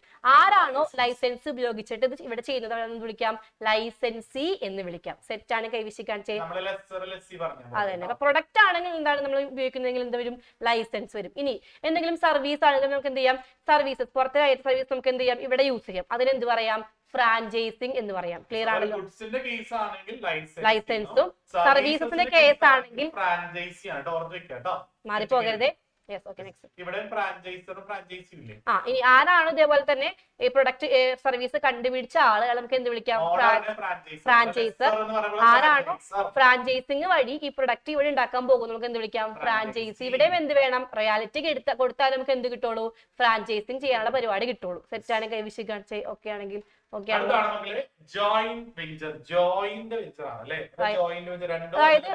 ഓൾറെഡി ഉള്ള രണ്ട് സ്ഥാപനങ്ങളാകാം, അവരുടെ എന്തെങ്കിലും മ്യൂച്വൽ ബെനിഫിറ്റിന് വേണ്ടിയിട്ട് രണ്ട് ഫേമും കൂടി ഒരുമിച്ച് കൂടിച്ചേരും ഒരു പുതിയ പ്ലാറ്റ്ഫോം. ഇപ്പൊ ഇവിടെ തന്നെ എക്സാമ്പിൾ ഉണ്ട്, നമ്മുടെ വോഡാഫോണും ഐഡിയയും കൂടി BII അല്ലെ, SB ടീം SBIയും കൂടി വീണ്ടും ലയിച്ച് വീണ്ടും SBII. മ്യൂച്വൽ ബെനിഫിറ്റിന് വേണ്ടിയിട്ട്, അതായത് മ്യൂച്വലി ആയിട്ട് രണ്ടുപേർക്കും ഒരു സാധാരണ എന്തെങ്കിലും ഒരു ബെനിഫിറ്റ് ആഗ്രഹിച്ചുകൊണ്ട് അവർ കോമൺ പർപ്പസിന് വേണ്ടി രണ്ടുപേരും കൂടി ചേർന്നുകൊണ്ട് നടന്ന ഒരു ബിസിനസ് ആണ് ജോയിന്റ് വെഞ്ചർ. ഓക്കെ അല്ലേ മക്കളെ, സെറ്റ് അല്ലേ? അടുത്ത കാണിക്കാം, ഹോളി ഓൺ സബ്സിഡിയറീസ്. ഒരു കമ്പനിയുടെ മൊത്തം എന്ത് ഷെയറുകളും മറ്റൊരു കമ്പനി വാങ്ങിച്ചാൽ അതെന്താണ് ഹോളി ഓണേഡ് സബ്സിഡിയറി കമ്പനി. ഒരു കമ്പനി എന്ത് അടച്ചുകൂട്ടാൻ പോവാ. അപ്പൊ ആ കമ്പനിയുടെ വേറൊരു കമ്പനി ഏറ്റെടുത്തു, ഫുള്ളായിട്ട് ഏറ്റെടുത്തു. മനസ്സിലായോ? അതാണ് ഹോളി ഓണേഡ് സബ്സിഡിയറി. ഇനി ആരാണോ ഏറ്റെടുക്കുന്ന കമ്പനി എന്ത് പറയാം? Holding company. Parent company holding company എന്ന് പറയാം. ഇനി ആരുടെ കമ്പനിയാണോ ഏറ്റെടുത്തത് അതിന് സബ്സിഡിയറി കമ്പനി എന്ന് പറയാം. ആണല്ലോ. ഇനി നമുക്ക് ഈ ചാപ്റ്ററിന്റെ രണ്ടാമത്തെ പാർട്ടിലേക്ക് പോകാം. ലാസ്റ്റ് ടോപ്പിക് ആണ് അല്ലേ? എക്സ്പോർട്ടും ഇമ്പോർട്ടും ആണ് വരുന്നത്. അതുപോലെ ബിൽ ഓഫ് ലാഡിംഗ് വരുന്നുണ്ട് അല്ലേ? അപ്പൊ എക്സ്പോർട്ടിന്റെ പ്രൊസീജിയർ ഒന്ന് ഓർത്ത് വെക്കുക കേട്ടോ. ഏതെങ്കിലും ഒരു 4 പ്രൊസീജിയർ നിങ്ങൾ ഡെഫിനറ്റ്, അതേപോലെ ഫസ്റ്റ് പ്രൊസീജിയർ കൃത്യമായി പഠിച്ചു. ചിലപ്പോൾ 1 വേർഡ് ഒക്കെ ചോദിക്കും ഏതാണ് ഫസ്റ്റ് പ്രൊസീജിയർ. അപ്പൊ നിങ്ങൾ അത് കൃത്യമായിട്ട് 4 പോയിന്റ് പഠിച്ചു വെക്കുക. ആദ്യത്തെ 4 പഠിച്ചാൽ മതി. നെക്സ്റ്റ് അടുത്തത് നമുക്ക് പറയാം. 4 പഠിച്ചു വെക്കാം. ഇനി ഈ ഡോക്യുമെന്റ് ഇമ്പോർട്ട് ചെയ്യുമ്പോൾ നമ്മുടെ കയ്യിൽ വേണ്ട കുറച്ച് ഡോക്യുമെന്റുകൾ ഇത് പഠിക്കണം കേട്ടോ. ക്ലിയർ ആയിട്ട് പഠിക്കണം. ഇതാണ് ചോദിക്കാറ് എക്സാമിന്. അല്ലെങ്കിൽ എക്സ്പോർട്ടിന് ചിലപ്പോൾ 4 പ്രൊസീജിയർ വെറുതെ എഴുതാൻ പറയും. അതൊന്ന് ഓർത്ത് വെക്കുക. അപ്പൊ ഇത് വരുന്ന ഡോക്യുമെന്റ് ഒന്നാമത്തെ ഡോക്യുമെന്റ് എഴുതാം ലെറ്റർ ഓഫ് ക്രെഡിറ്റ്. അതായത് എന്താണ്? ഇമ്പോർട്ടറുടെ ബാങ്ക് എക്സ്പോർട്ടർക്ക് പൈസ, അതായത് ഇമ്പോർട്ട് ചെയ്യാൻ പോകുന്ന സാധനത്തിന്റെ പൈസ കൊടുക്കാന്ന് പറഞ്ഞിട്ടുള്ള ഗ്യാരണ്ടി കൊടുക്കുന്ന ഒരു പേയ്മെന്റ് സർട്ടിഫിക്കറ്റ് നമുക്ക് എന്ത് പറയാം? Letter of credit. അപ്പൊ നമ്മൾ നോക്കിയേ, പേയ്മെന്റിന് ഗ്യാരണ്ടി കൊടുക്കുന്ന സർട്ടിഫിക്കറ്റ് ആണ് എന്ത്? Letter of credit. ഇത് ആരാ കൊടുക്കുന്നേ? ഇമ്പോർട്ടറുടെ ബാങ്ക്. ആർക്കാ കൊടുക്കുന്നേ? എക്സ്പോർട്ടർക്ക്. സെറ്റ് ആണ് കൈവശി കാണിച്ചേ. അടുത്തൊരു ഡോക്യുമെന്റ് ആണ് certificate of origin. This is A certificate specify the country in which goods are being produced. ഏത് രാജ്യത്താണോ ഗുഡ്സ് ഉണ്ടാക്കിയത് അത് സ്പെസിഫൈ ചെയ്യുന്ന സർട്ടിഫിക്കറ്റ് ആണ്. സർട്ടിഫിക്കറ്റ് എവിടെ ജനിച്ചു, ഏത് രാജ്യത്തു നിന്നാണോ ആ സാധനം ഉണ്ടാക്കിയത് അതാണ് സർട്ടിഫിക്കറ്റ്. ഇപ്പൊ നമ്മുടെ അരുൺ സാറിന്റെ സർട്ടിഫിക്കറ്റ് സ്കോട്ട്ലാൻഡിൽ നിന്നല്ലേ? പുള്ളിക്കാരൻ ജനിച്ചത് അവിടെയാണ്. യെസ്, അങ്ങനെയാണ് പറയുന്നത്. കേൾക്കുന്നത് എനിക്കറിയില്ല, സത്യം പറയുകയാണെങ്കിൽ ഇവർക്കറിയില്ല. ആദ്യം നിങ്ങൾ പ്ലസ് 2 കേൾക്കും. ഓക്കെ, സ്കോട്ട്ലാൻഡിലാണ്. ഇവർക്ക് അറിഞ്ഞിടുന്നല്ലേ? അരുൺ സാർ ജനിച്ചത് പുള്ളി ഇവിടെ നിന്നല്ലേ മക്കളെ? സ്കോട്ട്ലാൻഡിലാണല്ലേ സാറേ? ഓക്കെ, അപ്പൊ സ്കോട്ട്ലാൻഡാണ് സാറിന്റെ ബർത്ത് സർട്ടിഫിക്കറ്റിലുള്ള പ്ലേസ്. ഓക്കെ, പ്രത്യേകം ശ്രദ്ധിക്കുക. Mate receipt is issued by the mate അല്ലെങ്കിൽ ക്യാപ്റ്റൻ ഓഫ് ദി ഷിപ്പ്. അതായത് ഷിപ്പിന്റെ ക്യാപ്റ്റൻ അല്ലെങ്കിൽ മെയ്റ്റ് മീൻസ് ക്യാപ്റ്റൻ തന്നെയാണ്. ഈ ഷിപ്പിന്റെ ക്യാപ്റ്റൻ ഇഷ്യൂ ചെയ്യുന്ന ഡോക്യുമെന്റ് അല്ലെങ്കിൽ റെസിപ്റ്റ് ആണ് എന്ത്? Mate receipt. അതിൽ എന്താ പറയാ? അതായത് ഏത് ഷിപ്പിലാണ് ഗുഡ്സ് പേര്, ഏത് ബർത്തിലാണ് ഗുഡ്സ് വെച്ചേക്കുന്നത് എന്നാണ്. ഇനി എത്ര പാക്കറ്റ് ഇതിലുണ്ട്, എന്തൊക്കെ മാർക്ക് ഉണ്ട്, ഇതിന്റെ കണ്ടീഷൻ ഇപ്പൊ എങ്ങനെ ഇരിക്കുകയാണ്, ഇനി എന്ന് ഈ സാധനം എവിടേക്ക് എത്തും അല്ലെ? അപ്പൊ ഇതൊക്കെ പറയുന്ന ഷിപ്പിലെ മേറ്റ് ഉണ്ടാക്കുന്ന റെസിപ്റ്റ്. അപ്പൊ ശ്രദ്ധിച്ച് പഠിക്കുക. ഷിപ്പിലെ മേറ്റ്, ഷിപ്പിലെ ക്യാപ്റ്റൻ ഗുഡ്സിന്റെ കണ്ടീഷൻസ് പറഞ്ഞ് എന്താണ് കാര്യങ്ങളൊക്കെ പറഞ്ഞ് തയ്യാറാക്കുന്ന റെസിപ്റ്റ് ആണ് മേറ്റ് റെസിപ്റ്റ്. സെറ്റ് ആണ്. അടുത്തതാണ് വളരെ ഇമ്പോർട്ടന്റ് ആയിട്ടുള്ള ഡോക്യുമെന്റ് ആണ് ബിൽ ഓഫ് ലാഡിംഗ്. പല കുട്ടികൾക്കും മേറ്റ് റെസിപ്റ്റും ബിൽ ഓഫ് ലാഡിംഗും ഇത് മാറിപ്പോകരുത് മക്കളെ, ശ്രദ്ധിച്ചോ. Bill of lading is issued by ആരാണ് സാറേ? നമുക്ക് നോക്കാം. It is a document wherein the shipping company gives its official receipt for goods shipped in one of its vessel and at the same time contract to carry them at the port of destination. അതായത് shipping company കൊടുക്കുന്ന document അത് made ആണെങ്കിൽ ഇതാണ് കൊടുക്കുക. ഇത് issue ചെയ്യുന്നതാണ് shipping company. ഇത് captain അല്ല, ഷിപ്പിംഗ് കമ്പനി ആണ് ഇഷ്യൂ. അപ്പൊ ഷിപ്പിംഗ് കമ്പനിയുടെ ഒഫീഷ്യൽ ആയിട്ടുള്ള ഡോക്യുമെന്റ് ആണ് എന്താണ്? ഈ സാധനം ഇവിടെ ഷിപ്പിൽ കയറിയിട്ടുണ്ട്, ഇന്ന സ്ഥലത്ത് ഇന്ന പോർട്ടിൽ എത്തിക്കോളും എന്നുള്ള ഡെസ്റ്റിനേഷൻ വരെ ഈ സംഭവം നമ്മുടെ കയ്യിലുണ്ട്. കോൺട്രാക്ട് ആണ് ബിൽ ഓഫ് ലേഡിംഗ്. അപ്പൊ നിങ്ങൾ ഓർത്തോ, ഷിപ്പിംഗ് കമ്പനി കൊടുക്കുന്ന എന്താണ് ഗുഡ്സ് കയറ്റി എന്നുള്ള ഒഫീഷ്യൽ ഡോക്യുമെന്റ് ആണ് എന്ത്? Bill of lading. അത് നമ്മുടെ ക്യാപ്റ്റന് കിട്ടും. ഡോക്യുമെന്റ് ആണ് മെയ്റ്റ് റെസിപ്റ്റ്. അത് ക്യാപ്റ്റൻ പറയാണ് ഗുഡ്സ് ഇവിടെ ഉണ്ട് കേട്ടോ, അല്ലെങ്കിൽ ഗുഡ്സിന് കുഴപ്പമൊന്നുമില്ല പറഞ്ഞ ക്യാപ്റ്റന്റെ റെസിപ്റ്റ് ആണ് എന്ത്? Mate receipt. സെറ്റ് ആണ് കൈവശി കാണിച്ചേ. ബിൽ ഓഫ് എക്സ്ചേഞ്ച് നമുക്ക് ഓൾറെഡി അറിയാലോ. അതായത് ഇമ്പോർട്ടർ എന്താണ് ഇമ്പോർട്ട് ചെയ്യുന്ന വ്യക്തിക്ക് എന്താണ് പൈസ കൊടുക്കണം അല്ലെ? അപ്പൊ പൈസ കൊടുക്കാൻ വേണ്ടിയിട്ട് എക്സ്പോർട്ടർ കൊടുക്കുന്ന ബില്ലിന്റെ റെസിപ്റ്റ്, എത്ര പൈസ ചെലവായി അല്ലെങ്കിൽ എത്രയാണ് എക്സ്പോർട്ട് ചെയ്യാൻ പോകുന്ന ഗുഡ്സിന്റെ പൈസ എന്നൊക്കെ പറഞ്ഞിട്ട് ആ ബില്ലിന്റെ പേ ചെയ്യേണ്ട സം ഓഫ് മണിയുടെ റെസിപ്റ്റിനാണ് എന്ത് പറയാ? ബിൽ ഓഫ് എക്സ്ചേഞ്ച് എന്ന് പറയാ. സെറ്റ് ആണ് കൈവശി കാണിച്ചേ. ഓക്കെ ആണെങ്കിൽ ഓക്കെ ആണോ? നെക്സ്റ്റ് ഓൾറെഡി പഠിച്ച് സി ഉണ്ടാകുന്ന യാത്ര ഉണ്ടാകുന്ന ബിൽ ഓഫ് എൻഡ് നിങ്ങൾ പഠിക്കുക. ഇത് എന്ത് ഡോക്യുമെന്റ് ആണ്? ഇത് മാത്രം ഇമ്പോർട്ട് ഡോക്യുമെന്റ് ആണ്. ഇതിന് എക്സ്പോർട്ടിൽ ഒരു റോളും ഇല്ല. സെറ്റാണ് കൈവിശിക്കാൻ ബാക്കി ഇപ്പൊ പഠിച്ച എല്ലാ ഡോക്യുമെന്റിനും എക്സ്പോർട്ടിൽ റോൾ ഉണ്ട്. പക്ഷെ ഇതിന് മാത്രം എവിടെ റോളില്ല? എക്സ്പോർട്ടിൽ റോളില്ല. ഇത് നോക്കിയ മക്കളെ, നമ്മൾ ഓൾറെഡി പഠിച്ചു, മറ്റേ ബോണ്ടഡ് വെയർ ഹൗസ് പഠിച്ചു. അതായത് ഇമ്പോർട്ട് ചെയ്യുന്ന ഗുഡ്സ് നമ്മൾ എന്താണ് കസ്റ്റംസ് ഡ്യൂട്ടി അടച്ചില്ലെങ്കിൽ നമുക്ക് ഗുഡ്സ് കിട്ടൂല. രജിസ്ട്രാർ പോയിട്ട് കുറച്ച് ഗുഡ്സ് ഇമ്പോർട്ട് ചെയ്യാൻ പോകുകയാണ്. സാറ് കസ്റ്റംസ് ഡ്യൂട്ടി ആയിട്ട് സംഭവിക്കും, ഗുഡ്സ് സാറിന് വിട്ട് കിട്ടില്ല. അപ്പൊ അതുവരെ സാറിന് ഗുഡ്സ് സൂക്ഷിച്ചു വെക്കേണ്ടി വരും. അപ്പൊ സാറ് കസ്റ്റംസ് ഡ്യൂട്ടി അടക്കാൻ വേണ്ടിയിട്ട് കസ്റ്റംസ് ഓഫീസിന്റെ കയ്യിൽ നിന്ന് എന്ത് മേടിക്കണം? ബിൽ ഓഫ് എൻട്രി എന്ന് പറഞ്ഞൊരു ഫോം മേടിക്കണം. എന്നിട്ട് അത് പൂരിപ്പിച്ചിട്ട് കസ്റ്റംസ് ഓഫീസിൽ കൊടുക്കണം. കസ്റ്റംസ് ഇമ്പോർട്ട് ഡ്യൂട്ടി അതുവഴി അടപ്പിക്കണം. അപ്പൊ നിങ്ങൾ നോക്കിയേ, ഇമ്പോർട്ടർ കസ്റ്റംസ് ഇമ്പോർട്ട് ഡ്യൂട്ടി അടക്കാൻ വേണ്ടിയിട്ടുള്ള ഫയൽ ചെയ്യേണ്ട ഡോക്യുമെന്റിനെയാണ് എന്ത് പറയാ? Bill of entry. ക്ലിയർ ആണ്? ഗുഡ്സ് എൻട്രി ആയി, ഇനി എന്താ മതി? ഇമ്പോർട്ട് അടിച്ചാൽ മതി. ക്ലിയർ ആണല്ലോ? അപ്പൊ ഇത് ഇമ്പോർട്ട് ഡോക്യുമെന്റ് ആണ്, സെറ്റ് ആണ്, കൈവശിക്കാൻ ഓക്കെ ആണ്.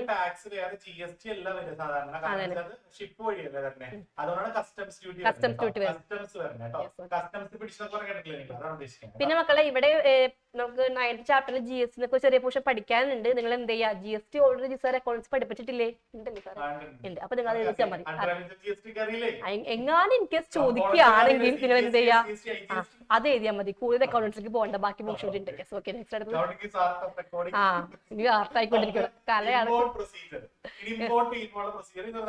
4 അത് ഫസ്റ്റ് പ്രൊസീജിയർ ക്ലിയർ ആയിട്ട് പഠിക്കണം. എന്താണ് ഫസ്റ്റ് പ്രൊസീജിയർ പഠിച്ചു വെക്കുക. ചിലപ്പോൾ 1 വേർഡ് ചോദിക്കും. ഓക്കെ, നെക്സ്റ്റ് IMF വരുന്നുണ്ട്, വേൾഡ് ബാങ്ക്, WTO. അതിന്റെയൊക്കെ ഫുൾ ഫോം, IMF-ന്റെ ഫുൾ ഫോമും WTO-യുടെ ഫുൾ ഫോമും നിങ്ങളൊന്ന് ഓർത്ത് വെച്ചേക്കാം.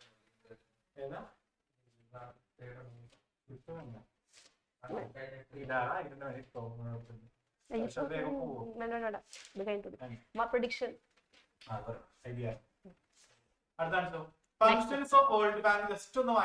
വേൾഡ് ബാങ്ക് എന്താണ് നമുക്ക് ഓൾറെഡി അറിയാലോ. നമ്മൾ ഡെവലപ്പ് ചെയ്യാത്ത കൺട്രീസിന് ലോൺ കൊടുക്കും. പിന്നെ എന്താണ് ഇതേപോലെ തന്നെ എന്തെങ്കിലും പ്രൊജക്ടിനൊക്കെ ലോൺ കൊടുക്കും, ഇൻഫ്രാസ്ട്രക്ചറിൽ ലോൺ കൊടുക്കും. മൊത്തം ഡെവലപ്മെന്റിന് വേണ്ടി ലോൺ കൊടുക്കുന്നതാണ് വേൾഡ് ബാങ്ക് ആണ്. നെക്സ്റ്റ് അടുത്തത് IMF. പ്രത്യേകം ശ്രദ്ധിക്കുക, foreign exchange problems. International business എന്ത് വേണം? ഫോറിൻ എക്സ്ചേഞ്ച് വേണമെന്ന് ഓൾറെഡി അറിയാം അല്ലെ? അപ്പൊ ഫോറിൻ എക്സ്ചേഞ്ചിന്റെ പ്രോബ്ലംസ് സോൾവ് ചെയ്യുന്നത് ആരാണ്? IMF ആണ്. നെക്സ്റ്റ് WTO ആണെങ്കിൽ ട്രേഡിനെ സഹായിക്കും. നെക്സ്റ്റ് അടുത്തത് നോക്കിയേ, ട്രേഡിന് ബാരിയേഴ്സ് ഒക്കെ എടുത്ത് മാറ്റും. പിന്നെ എന്താണ്? ട്രേഡിന് ഒരു കോഡ് ഓഫ് കണ്ടക്ട് ഒക്കെ സൃഷ്ടിക്കും. സെറ്റ് ആണ്, കൈവിശി കാണിച്ചേ. ഓക്കെ അല്ലേ? പോകാം. Which of the following is not an export document? Export document അല്ലാത്തത് ഏത്? എക്സ്പോർട്ട് ഡോക്യുമെന്റ് അല്ലാത്തത് bill of landing, bill of entry, certificate. ഏതാണ് ക്ലാസ് വെച്ചവർക്ക് ആൻസർ കിട്ടും. 2 3 4 വേഗം ആൻസർ കണ്ടുള്ളൂ, വേഗാവട്ടെ. എക്സ്പോർട്ട് ഡോക്യുമെന്റ് അല്ലാത്തത്, അതായത് എക്സ്പോർട്ട് ഡോക്യുമെന്റ് അല്ല, അപ്പൊ എന്ത് ഡോക്യുമെന്റ് ആയിരിക്കും? അത് ഇമ്പോർട്ട് ആയി. യെസ് ഓക്കെ, കുറെ പേര് ആൻസർ കാണിക്കുന്നുണ്ട് സാറേ. ഇങ്ങനെ കാണിക്കുന്നില്ല, 3 കാണിക്കും. ബിൽ ഓഫ് എൻട്രി ആണ്. അടുത്തത് access international computer training institute located in London allows C-Tech Computer Education of India to use their logo and name for a consideration. പൈസ കൊടുത്തിട്ട് അവരുടെ ലോഗോയും അവരുടെ ടെക്നോളജി ഒക്കെ നമുക്ക് യൂസ് ചെയ്യാനുള്ള റൈറ്റ് തന്നെയാണ്. നിങ്ങൾ ആലോചിച്ച് നോക്കിയേ, എഡ്യൂക്കേഷന് വേണ്ടിയിട്ടാണ് തരുന്നത് കേട്ടോ. അപ്പൊ അങ്ങനെയാണെങ്കിൽ അത് എന്ത് എക്സാമ്പിൾ ആണ്? കോൺട്രാക്ട് മാനുഫാക്ചറിംഗ് ആണോ, ലൈസൻസിംഗ് ആണോ, ഫ്രാഞ്ചൈസിംഗ് ആണോ, ജോയിന്റ് വെഞ്ചർ ആണോ, ഗുഡ്സ് ആണോ, സർവീസ് ആണോ നോക്കിയാൽ മതി. ഗുഡ്സ് ആണോ സർവീസ് ആണോ? എഡ്യൂക്കേഷൻ എഡ്യൂക്കേഷൻ അതിപ്പോ പറയട്ടെ, എല്ലാവർക്കും എന്നിട്ട് ആൻസർ നോക്കാറുണ്ട് സാറേ. മിലൻ പറയും, മിലൻ ആൻസർ പറയടാ. ഫ്രാഞ്ചൈസിങ് അല്ലെ മക്കളെ? ഗുഡ്സ് ആണെങ്കിൽ എന്താ വന്നാനേ? ലൈസൻസിങ് വന്നാനേ അല്ലെ? സർവീസ് ആയതുകൊണ്ട് ഫ്രാഞ്ചൈസിങ് വരും അല്ലെ? എഡ്യൂക്കേഷൻ സോഫ്റ്റ്വെയർ കൊടുത്തതൊക്കെ എന്താണ്? ഇതൊക്കെ സർവീസസ് ആണ്. അപ്പൊ ഫ്രാഞ്ചൈസിങ് ആണ്. ബാങ്ക് അതന്നെ, അതൊക്കെ എന്താണ്? സർവീസസ് ആണ് കേട്ടോ. Yes okay. International business involves international movements of എന്താണ്? Capital, personnel, technology and intellectual property, all of these.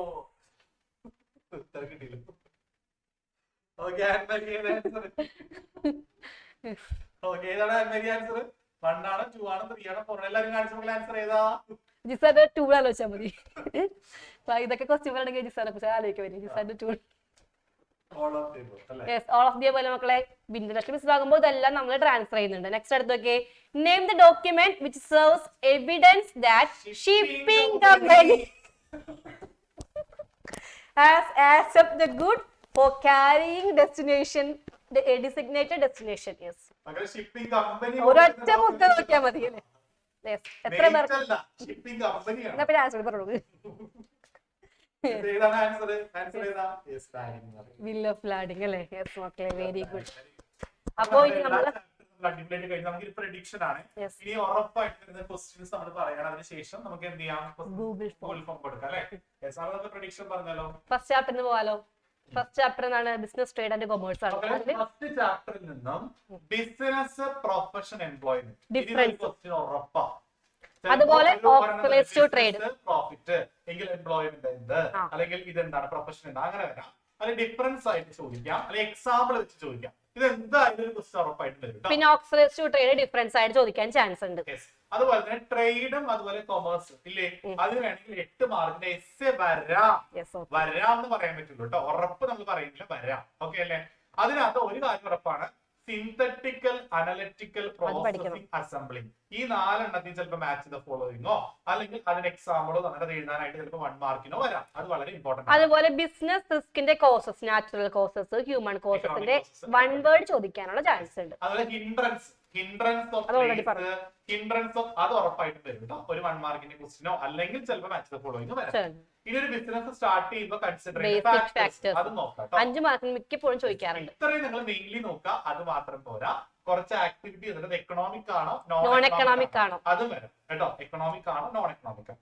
ഇനി സെക്കൻഡ് ചാപ്റ്ററിൽ നിന്ന് 8 മാർക്കിന്റെ എസ്സേ ഉറപ്പായിട്ടും വരും. അത് വരാൻ ഏറ്റവും കൂടുതൽ ചാൻസ് നമുക്ക് 2 ഓപ്ഷൻ കൊടുക്കല്ലേ.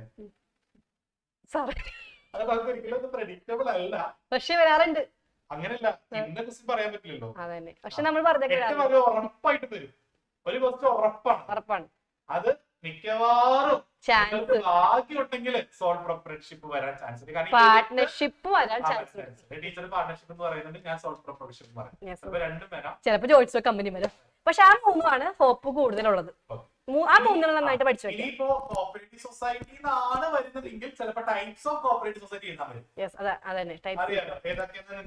പിന്നെ പബ്ലിക്, പ്രൈവറ്റ് ആയിട്ടുള്ള ക്ലാസിഫിക്കേഷൻ കമ്പനിയുടെ അത് നോക്കാം. പിന്നെ ടൈപ്സ് ഓഫ് പാർട്ട്ണറിന് ചിലപ്പോൾ 1 മാർക്കിന്റെയോ അല്ലെങ്കിൽ സ്ലീപ്പിംഗ് പാർട്ണർ ഇതൊക്കെ പഠിച്ചു വെക്കാം കേട്ടോ.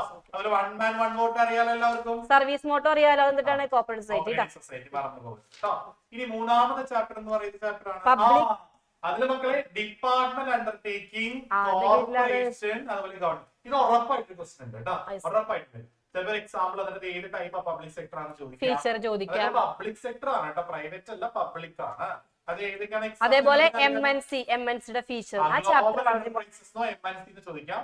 അത് ഉറപ്പായിട്ടും വരാറുണ്ട്, ഷുവർ ക്വസ്റ്റ്യൻ ആണ് കേട്ടോ. 4ാമത്തെ chapter business services.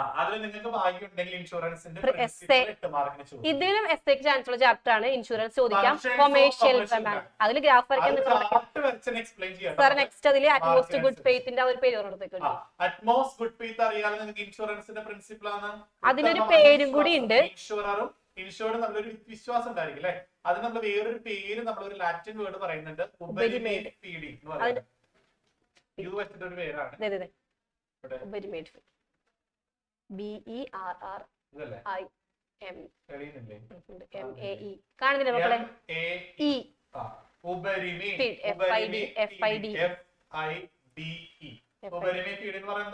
Utmost good faith. Utmost U 2 U എന്ന് ഓർത്ത് വെക്കേണ്ട. ക്ലിയർ അല്ലേ? അതുപോലെ മേക്കിംഗ് എന്താണ്? ലോസ് ടു ഗുഡ് എന്താണ്? ഇൻഡിമിനിറ്റി ആണ്. നിങ്ങൾ അപ്പൊ ജസ്റ്റ് ലൈഫ് ഇൻഷുറൻസ് ബാധകമല്ല. അതൊക്കെ 1 വേർഡ് ഓർത്ത് വെക്കണേ. നെക്സ്റ്റ് അതുപോലെ തന്നെ അത് നിങ്ങൾക്ക് ഓൾറെഡി അറിയാം. അതായത് ഇൻഷുർഡിന്റെ ഷൂസ് വരെ എടുത്തുകൊണ്ട് പോകും എന്ന് പറയുകയാണെങ്കിൽ എന്താണത്? സബോഗേഷൻ ആണ്. ക്ലിയർ ആണല്ലോ? ഇൻഷുർഡിന്റെ അതായത് കത്തിക്കരിഞ്ഞ ഷൂസ് വരെ എടുത്തുകൊണ്ട് പോകുന്നൊക്കെ പറയുകയാണെങ്കിൽ എന്താണ്? സബോഗേഷൻ ആണ് കേട്ടോ.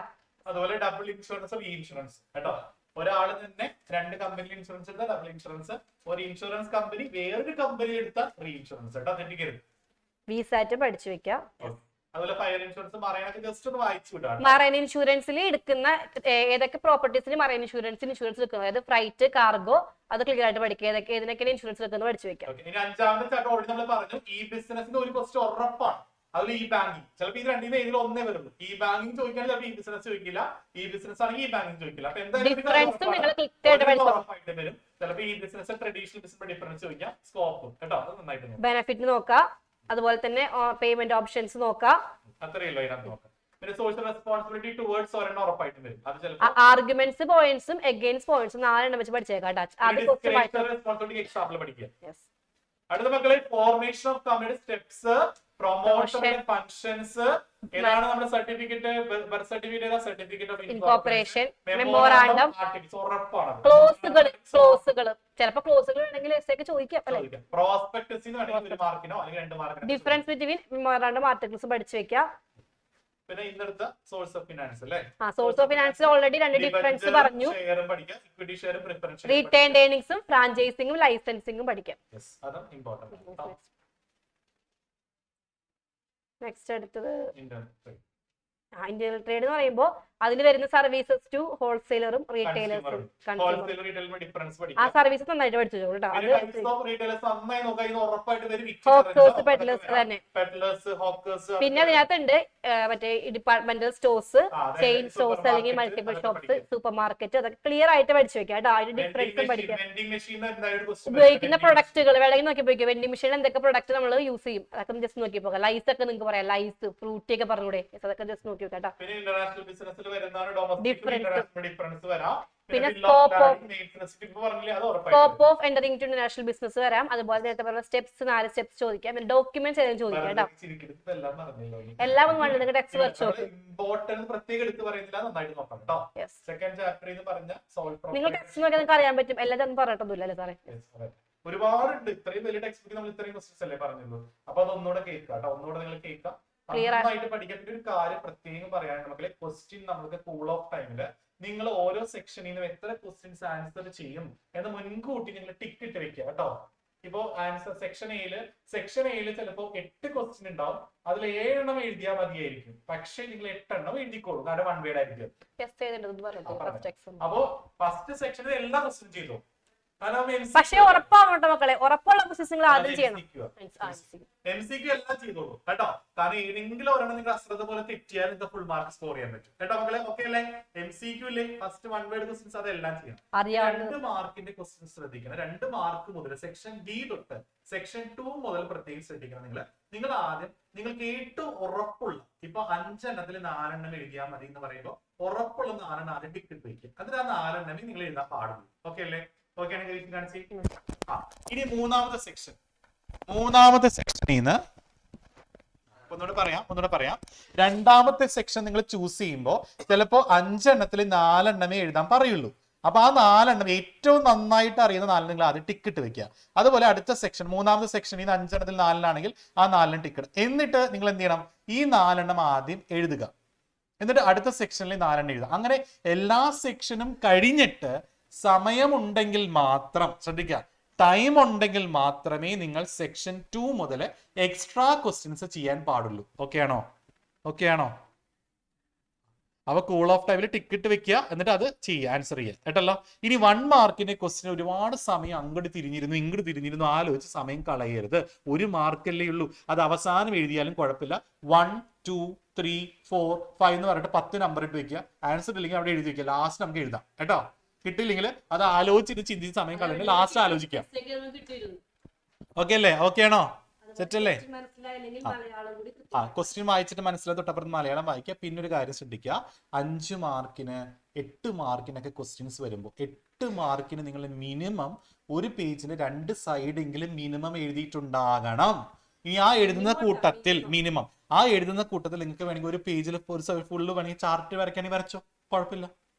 മനസ്സിലായ? ഇപ്പോ ഫങ്ഷൻസ് ഓഫ് കൊമേഴ്ഷ്യൽ ബാങ്ക്, അപ്പൊ ഒരു ചാർട്ട് ഉണ്ടെങ്കിൽ ആ ഫുൾ അങ്ങോട്ട് ഒരു പേജിൽ ഫുള്ള് വരച്ചാൽ അപ്പുറത്തത് എക്സ്പ്ലെയിൻ ചെയ്താലും മതി. ഓക്കെ അല്ലേ? ഇൻഷുറൻസ് രസമായിട്ട് വരച്ചോ, ഇൻഷുറൻസിന്റെ പ്രിൻസിപ്പിൾ എന്നൊക്കെ പറഞ്ഞത് ഇങ്ങനെയൊക്കെ വരച്ച് എന്ത് രസമായിട്ട് പ്രസന്റ് ചെയ്യാൻ നോക്കി. അതുപോലെ പാരഗ്രാഫ് തിരിച്ച് എഴുതാൻ ശ്രദ്ധിക്കുക കേട്ടോ. അതൊരു എല്ലാം കൂടി കൂട്ടി. അതുപോലെ കുറച്ച്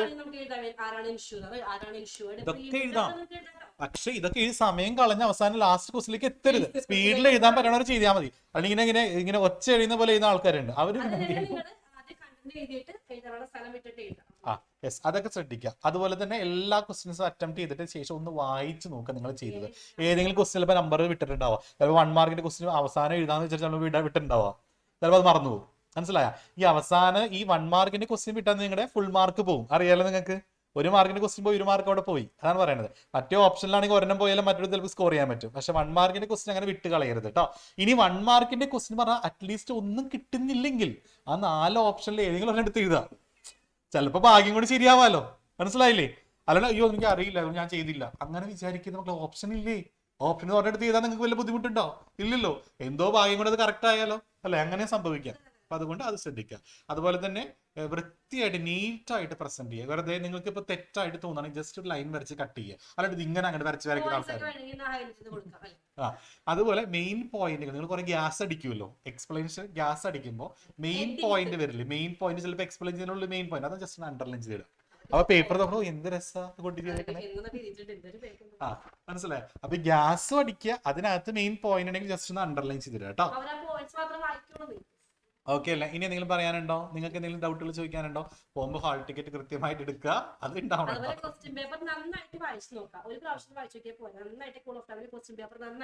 ഇനി ചെറിയ ലെറ്റർ ഒക്കെ ആണെങ്കിൽ, ചെറിയ അക്ഷരമൊക്കെയുള്ള ആളുകളാണെങ്കിൽ കുറച്ച് വലുതാക്കി എഴുതാൻ ശ്രദ്ധിക്കുക. വലുതാക്കി എഴുതിക്കുക, കുഴപ്പമില്ല കേട്ടോ. പിന്നെ എന്തെങ്കിലും ഡൗട്ടുകൾ ഉണ്ടെങ്കിൽ ചോദിച്ചോളൂ. എന്തെങ്കിലും നിങ്ങൾക്ക് എന്തെങ്കിലും സജഷൻസോ, നിങ്ങൾക്ക് ഞങ്ങളുടെ എല്ലാ ടീച്ചേഴ്സിന്റെ പ്രാർത്ഥന കൂടെ ഉണ്ടായിരിക്കും. നിങ്ങൾ എനിക്ക് തോന്നുന്നത് മെയിൻ പേപ്പർ ആദ്യമായിട്ട് എഴുതാൻ പോവുകയാണ് ബിസിനസ് സ്റ്റഡീസ് അല്ലേ? അപ്പൊ നന്നായിട്ട് എഴുതാൻ നിങ്ങൾക്ക് സാധിക്കട്ടെ. നന്നായിട്ട് പ്രാർത്ഥിച്ചിട്ടൊക്കെ ഈശ്വരനെ പ്രാർത്ഥിച്ചിട്ട് നന്നായിട്ട് പോവുക. എല്ലാം നല്ല പോലെ പ്രസന്റ് ചെയ്യാൻ പറ്റട്ടെ. ഇനിയിപ്പോ നിങ്ങൾക്ക് ഇനിയിപ്പോ 2-3 ക്വസ്റ്റ്യൻസ് നിങ്ങൾക്ക് കിട്ടുന്നില്ലെങ്കിൽ ആ പേര് കാണുമ്പോൾ നിങ്ങൾക്ക് എന്തെങ്കിലും തോന്നുന്നുണ്ടെങ്കിൽ അതങ്ങോട്ട് എഴുതി വെക്കുക. അതായത് ക്ലാസ്സിൽ പഠിക്കുന്ന കാര്യമൊക്കെ ഓർത്ത് വെക്കുക. ചിലപ്പോ അത് ഇങ്ങനെ പോലെ ക്വസ്റ്റ്യൻ ചോദിക്കണമെന്നില്ല, അതുമായി കേൾക്കുന്ന കാര്യങ്ങളായിരിക്കും. അതനുസരിച്ച് ക്വസ്റ്റ്യൻ വായിച്ച് നമുക്ക് കിട്ടൂട്ടോ. അതാ ഞാൻ പറഞ്ഞത്, ചിലപ്പോൾ 2-3 ക്വസ്റ്റ്യൻ നിങ്ങൾക്ക് കിട്ടുന്നില്ലെങ്കിൽ ആ ക്വസ്റ്റ്യൻ വായിക്കും, നിങ്ങൾക്ക് എന്തെങ്കിലും മനസ്സിൽ തോന്നുന്നുണ്ടാവുമല്ലോ. അപ്പൊ ചിലപ്പോൾ തെറ്റാണ്, ഞാൻ എഴുതൂല അങ്ങനെ വിചാരിക്കരുത്. നിങ്ങൾക്ക് തോന്നുന്നത് എഴുതി വെച്ചു. കാരണം നിങ്ങളുടെ ടീച്ചറല്ലേ നോക്കണേ, പുറത്തെ ഏതോ ഒരു ടീച്ചറല്ലേ നോക്കണേ. അപ്പൊ എന്തെങ്കിലും നിങ്ങൾ എഴുതി വെച്ചു കേട്ടോ. ഇനി എന്താണ് സനക്ക് ചോദിക്കാനുള്ളത്? പറഞ്ഞു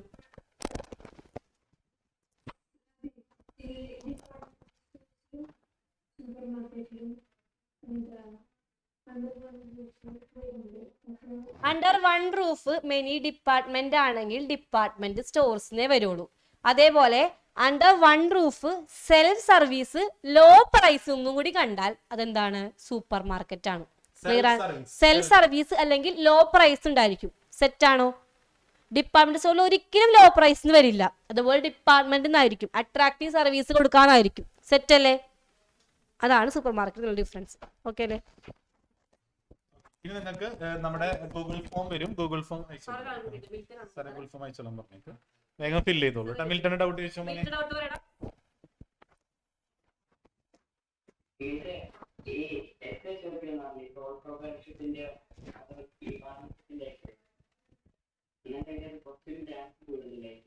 ക്വസ്റ്റ്യനില് എസ് എപ്പോഴും ചോദിച്ചേക്കുന്നത് സോൾ പ്രൊപ്പറേഷൻഷിപ്പും പാർട്ട്ണർഷിപ്പും ആണ്. എല്ലാ പ്രാവശ്യം മാറി മാറി കമ്പനി ഇതില് കൂട്ടി വെച്ചോണ്ടേക്കുന്നത് എന്താടാ? അങ്ങനെ ചോദിക്കും എന്താണ് 1 man 1 boss, ഇത് ഏത് ടൈപ്പ് ഓഫ് ഓർഗനൈസേഷൻ ആണ്, അതിന്റെ അഡ്വാൻറ്റേജസും മെറിറ്റും അല്ലെങ്കിൽ ഡിമെറിറ്റും എഴുതുക, അല്ലെങ്കിൽ ഫീച്ചർ എഴുതാൻ ചോദിക്കും. അതേപോലെ കമ്പനി ആണെങ്കിൽ കോമൺ സീൽ ഉണ്ട്, അങ്ങനെയാണെങ്കിൽ ഏത് ഫോം ഓഫ് ഓർഗനൈസേഷൻ ആണ്, അതിന്റെ ഫീച്ചറും മെറിറ്റും ചോദിക്കാം. പാർട്ട്ണർഷിപ്പ് ആണെങ്കിൽ എന്താണ് 2-3 പേര് ഒരുമിച്ച് കൂടി പാർട്ട്ണർഷിപ്പ് ഉണ്ടാക്കി, അതിന്റെ ഫീച്ചറൊക്കെ ചോദിക്കാം. ക്ലിയർ ആയില്ല? അങ്ങനെ ഫീച്ചറും മെറിറ്റുമായിട്ട് ചോദിക്കുള്ളൂ, മെറിറ്റും ഡിമെറിറ്റായിട്ട് ചോദിക്കുള്ളൂ. അതാ പറഞ്ഞത് 4 മെറിറ്റും ഈ 3 ഫോംസിന്റെ നിർബന്ധമായിട്ടും 4 മെറിറ്റും 4 ഡിമെറിറ്റും പഠിക്കണം. സെറ്റ് അല്ലേ? All the best. നന്നായിട്ട് എക്സാം ചെയ്യാൻ, നന്നായിട്ട് പ്രാർത്ഥിക്കുക, നന്നായിട്ട് വെള്ളം കുടിച്ച് നല്ല ഹെൽത്തി ആയിട്ടൊക്കെ ഇരിക്കുക. അല്ലേ സാറേ?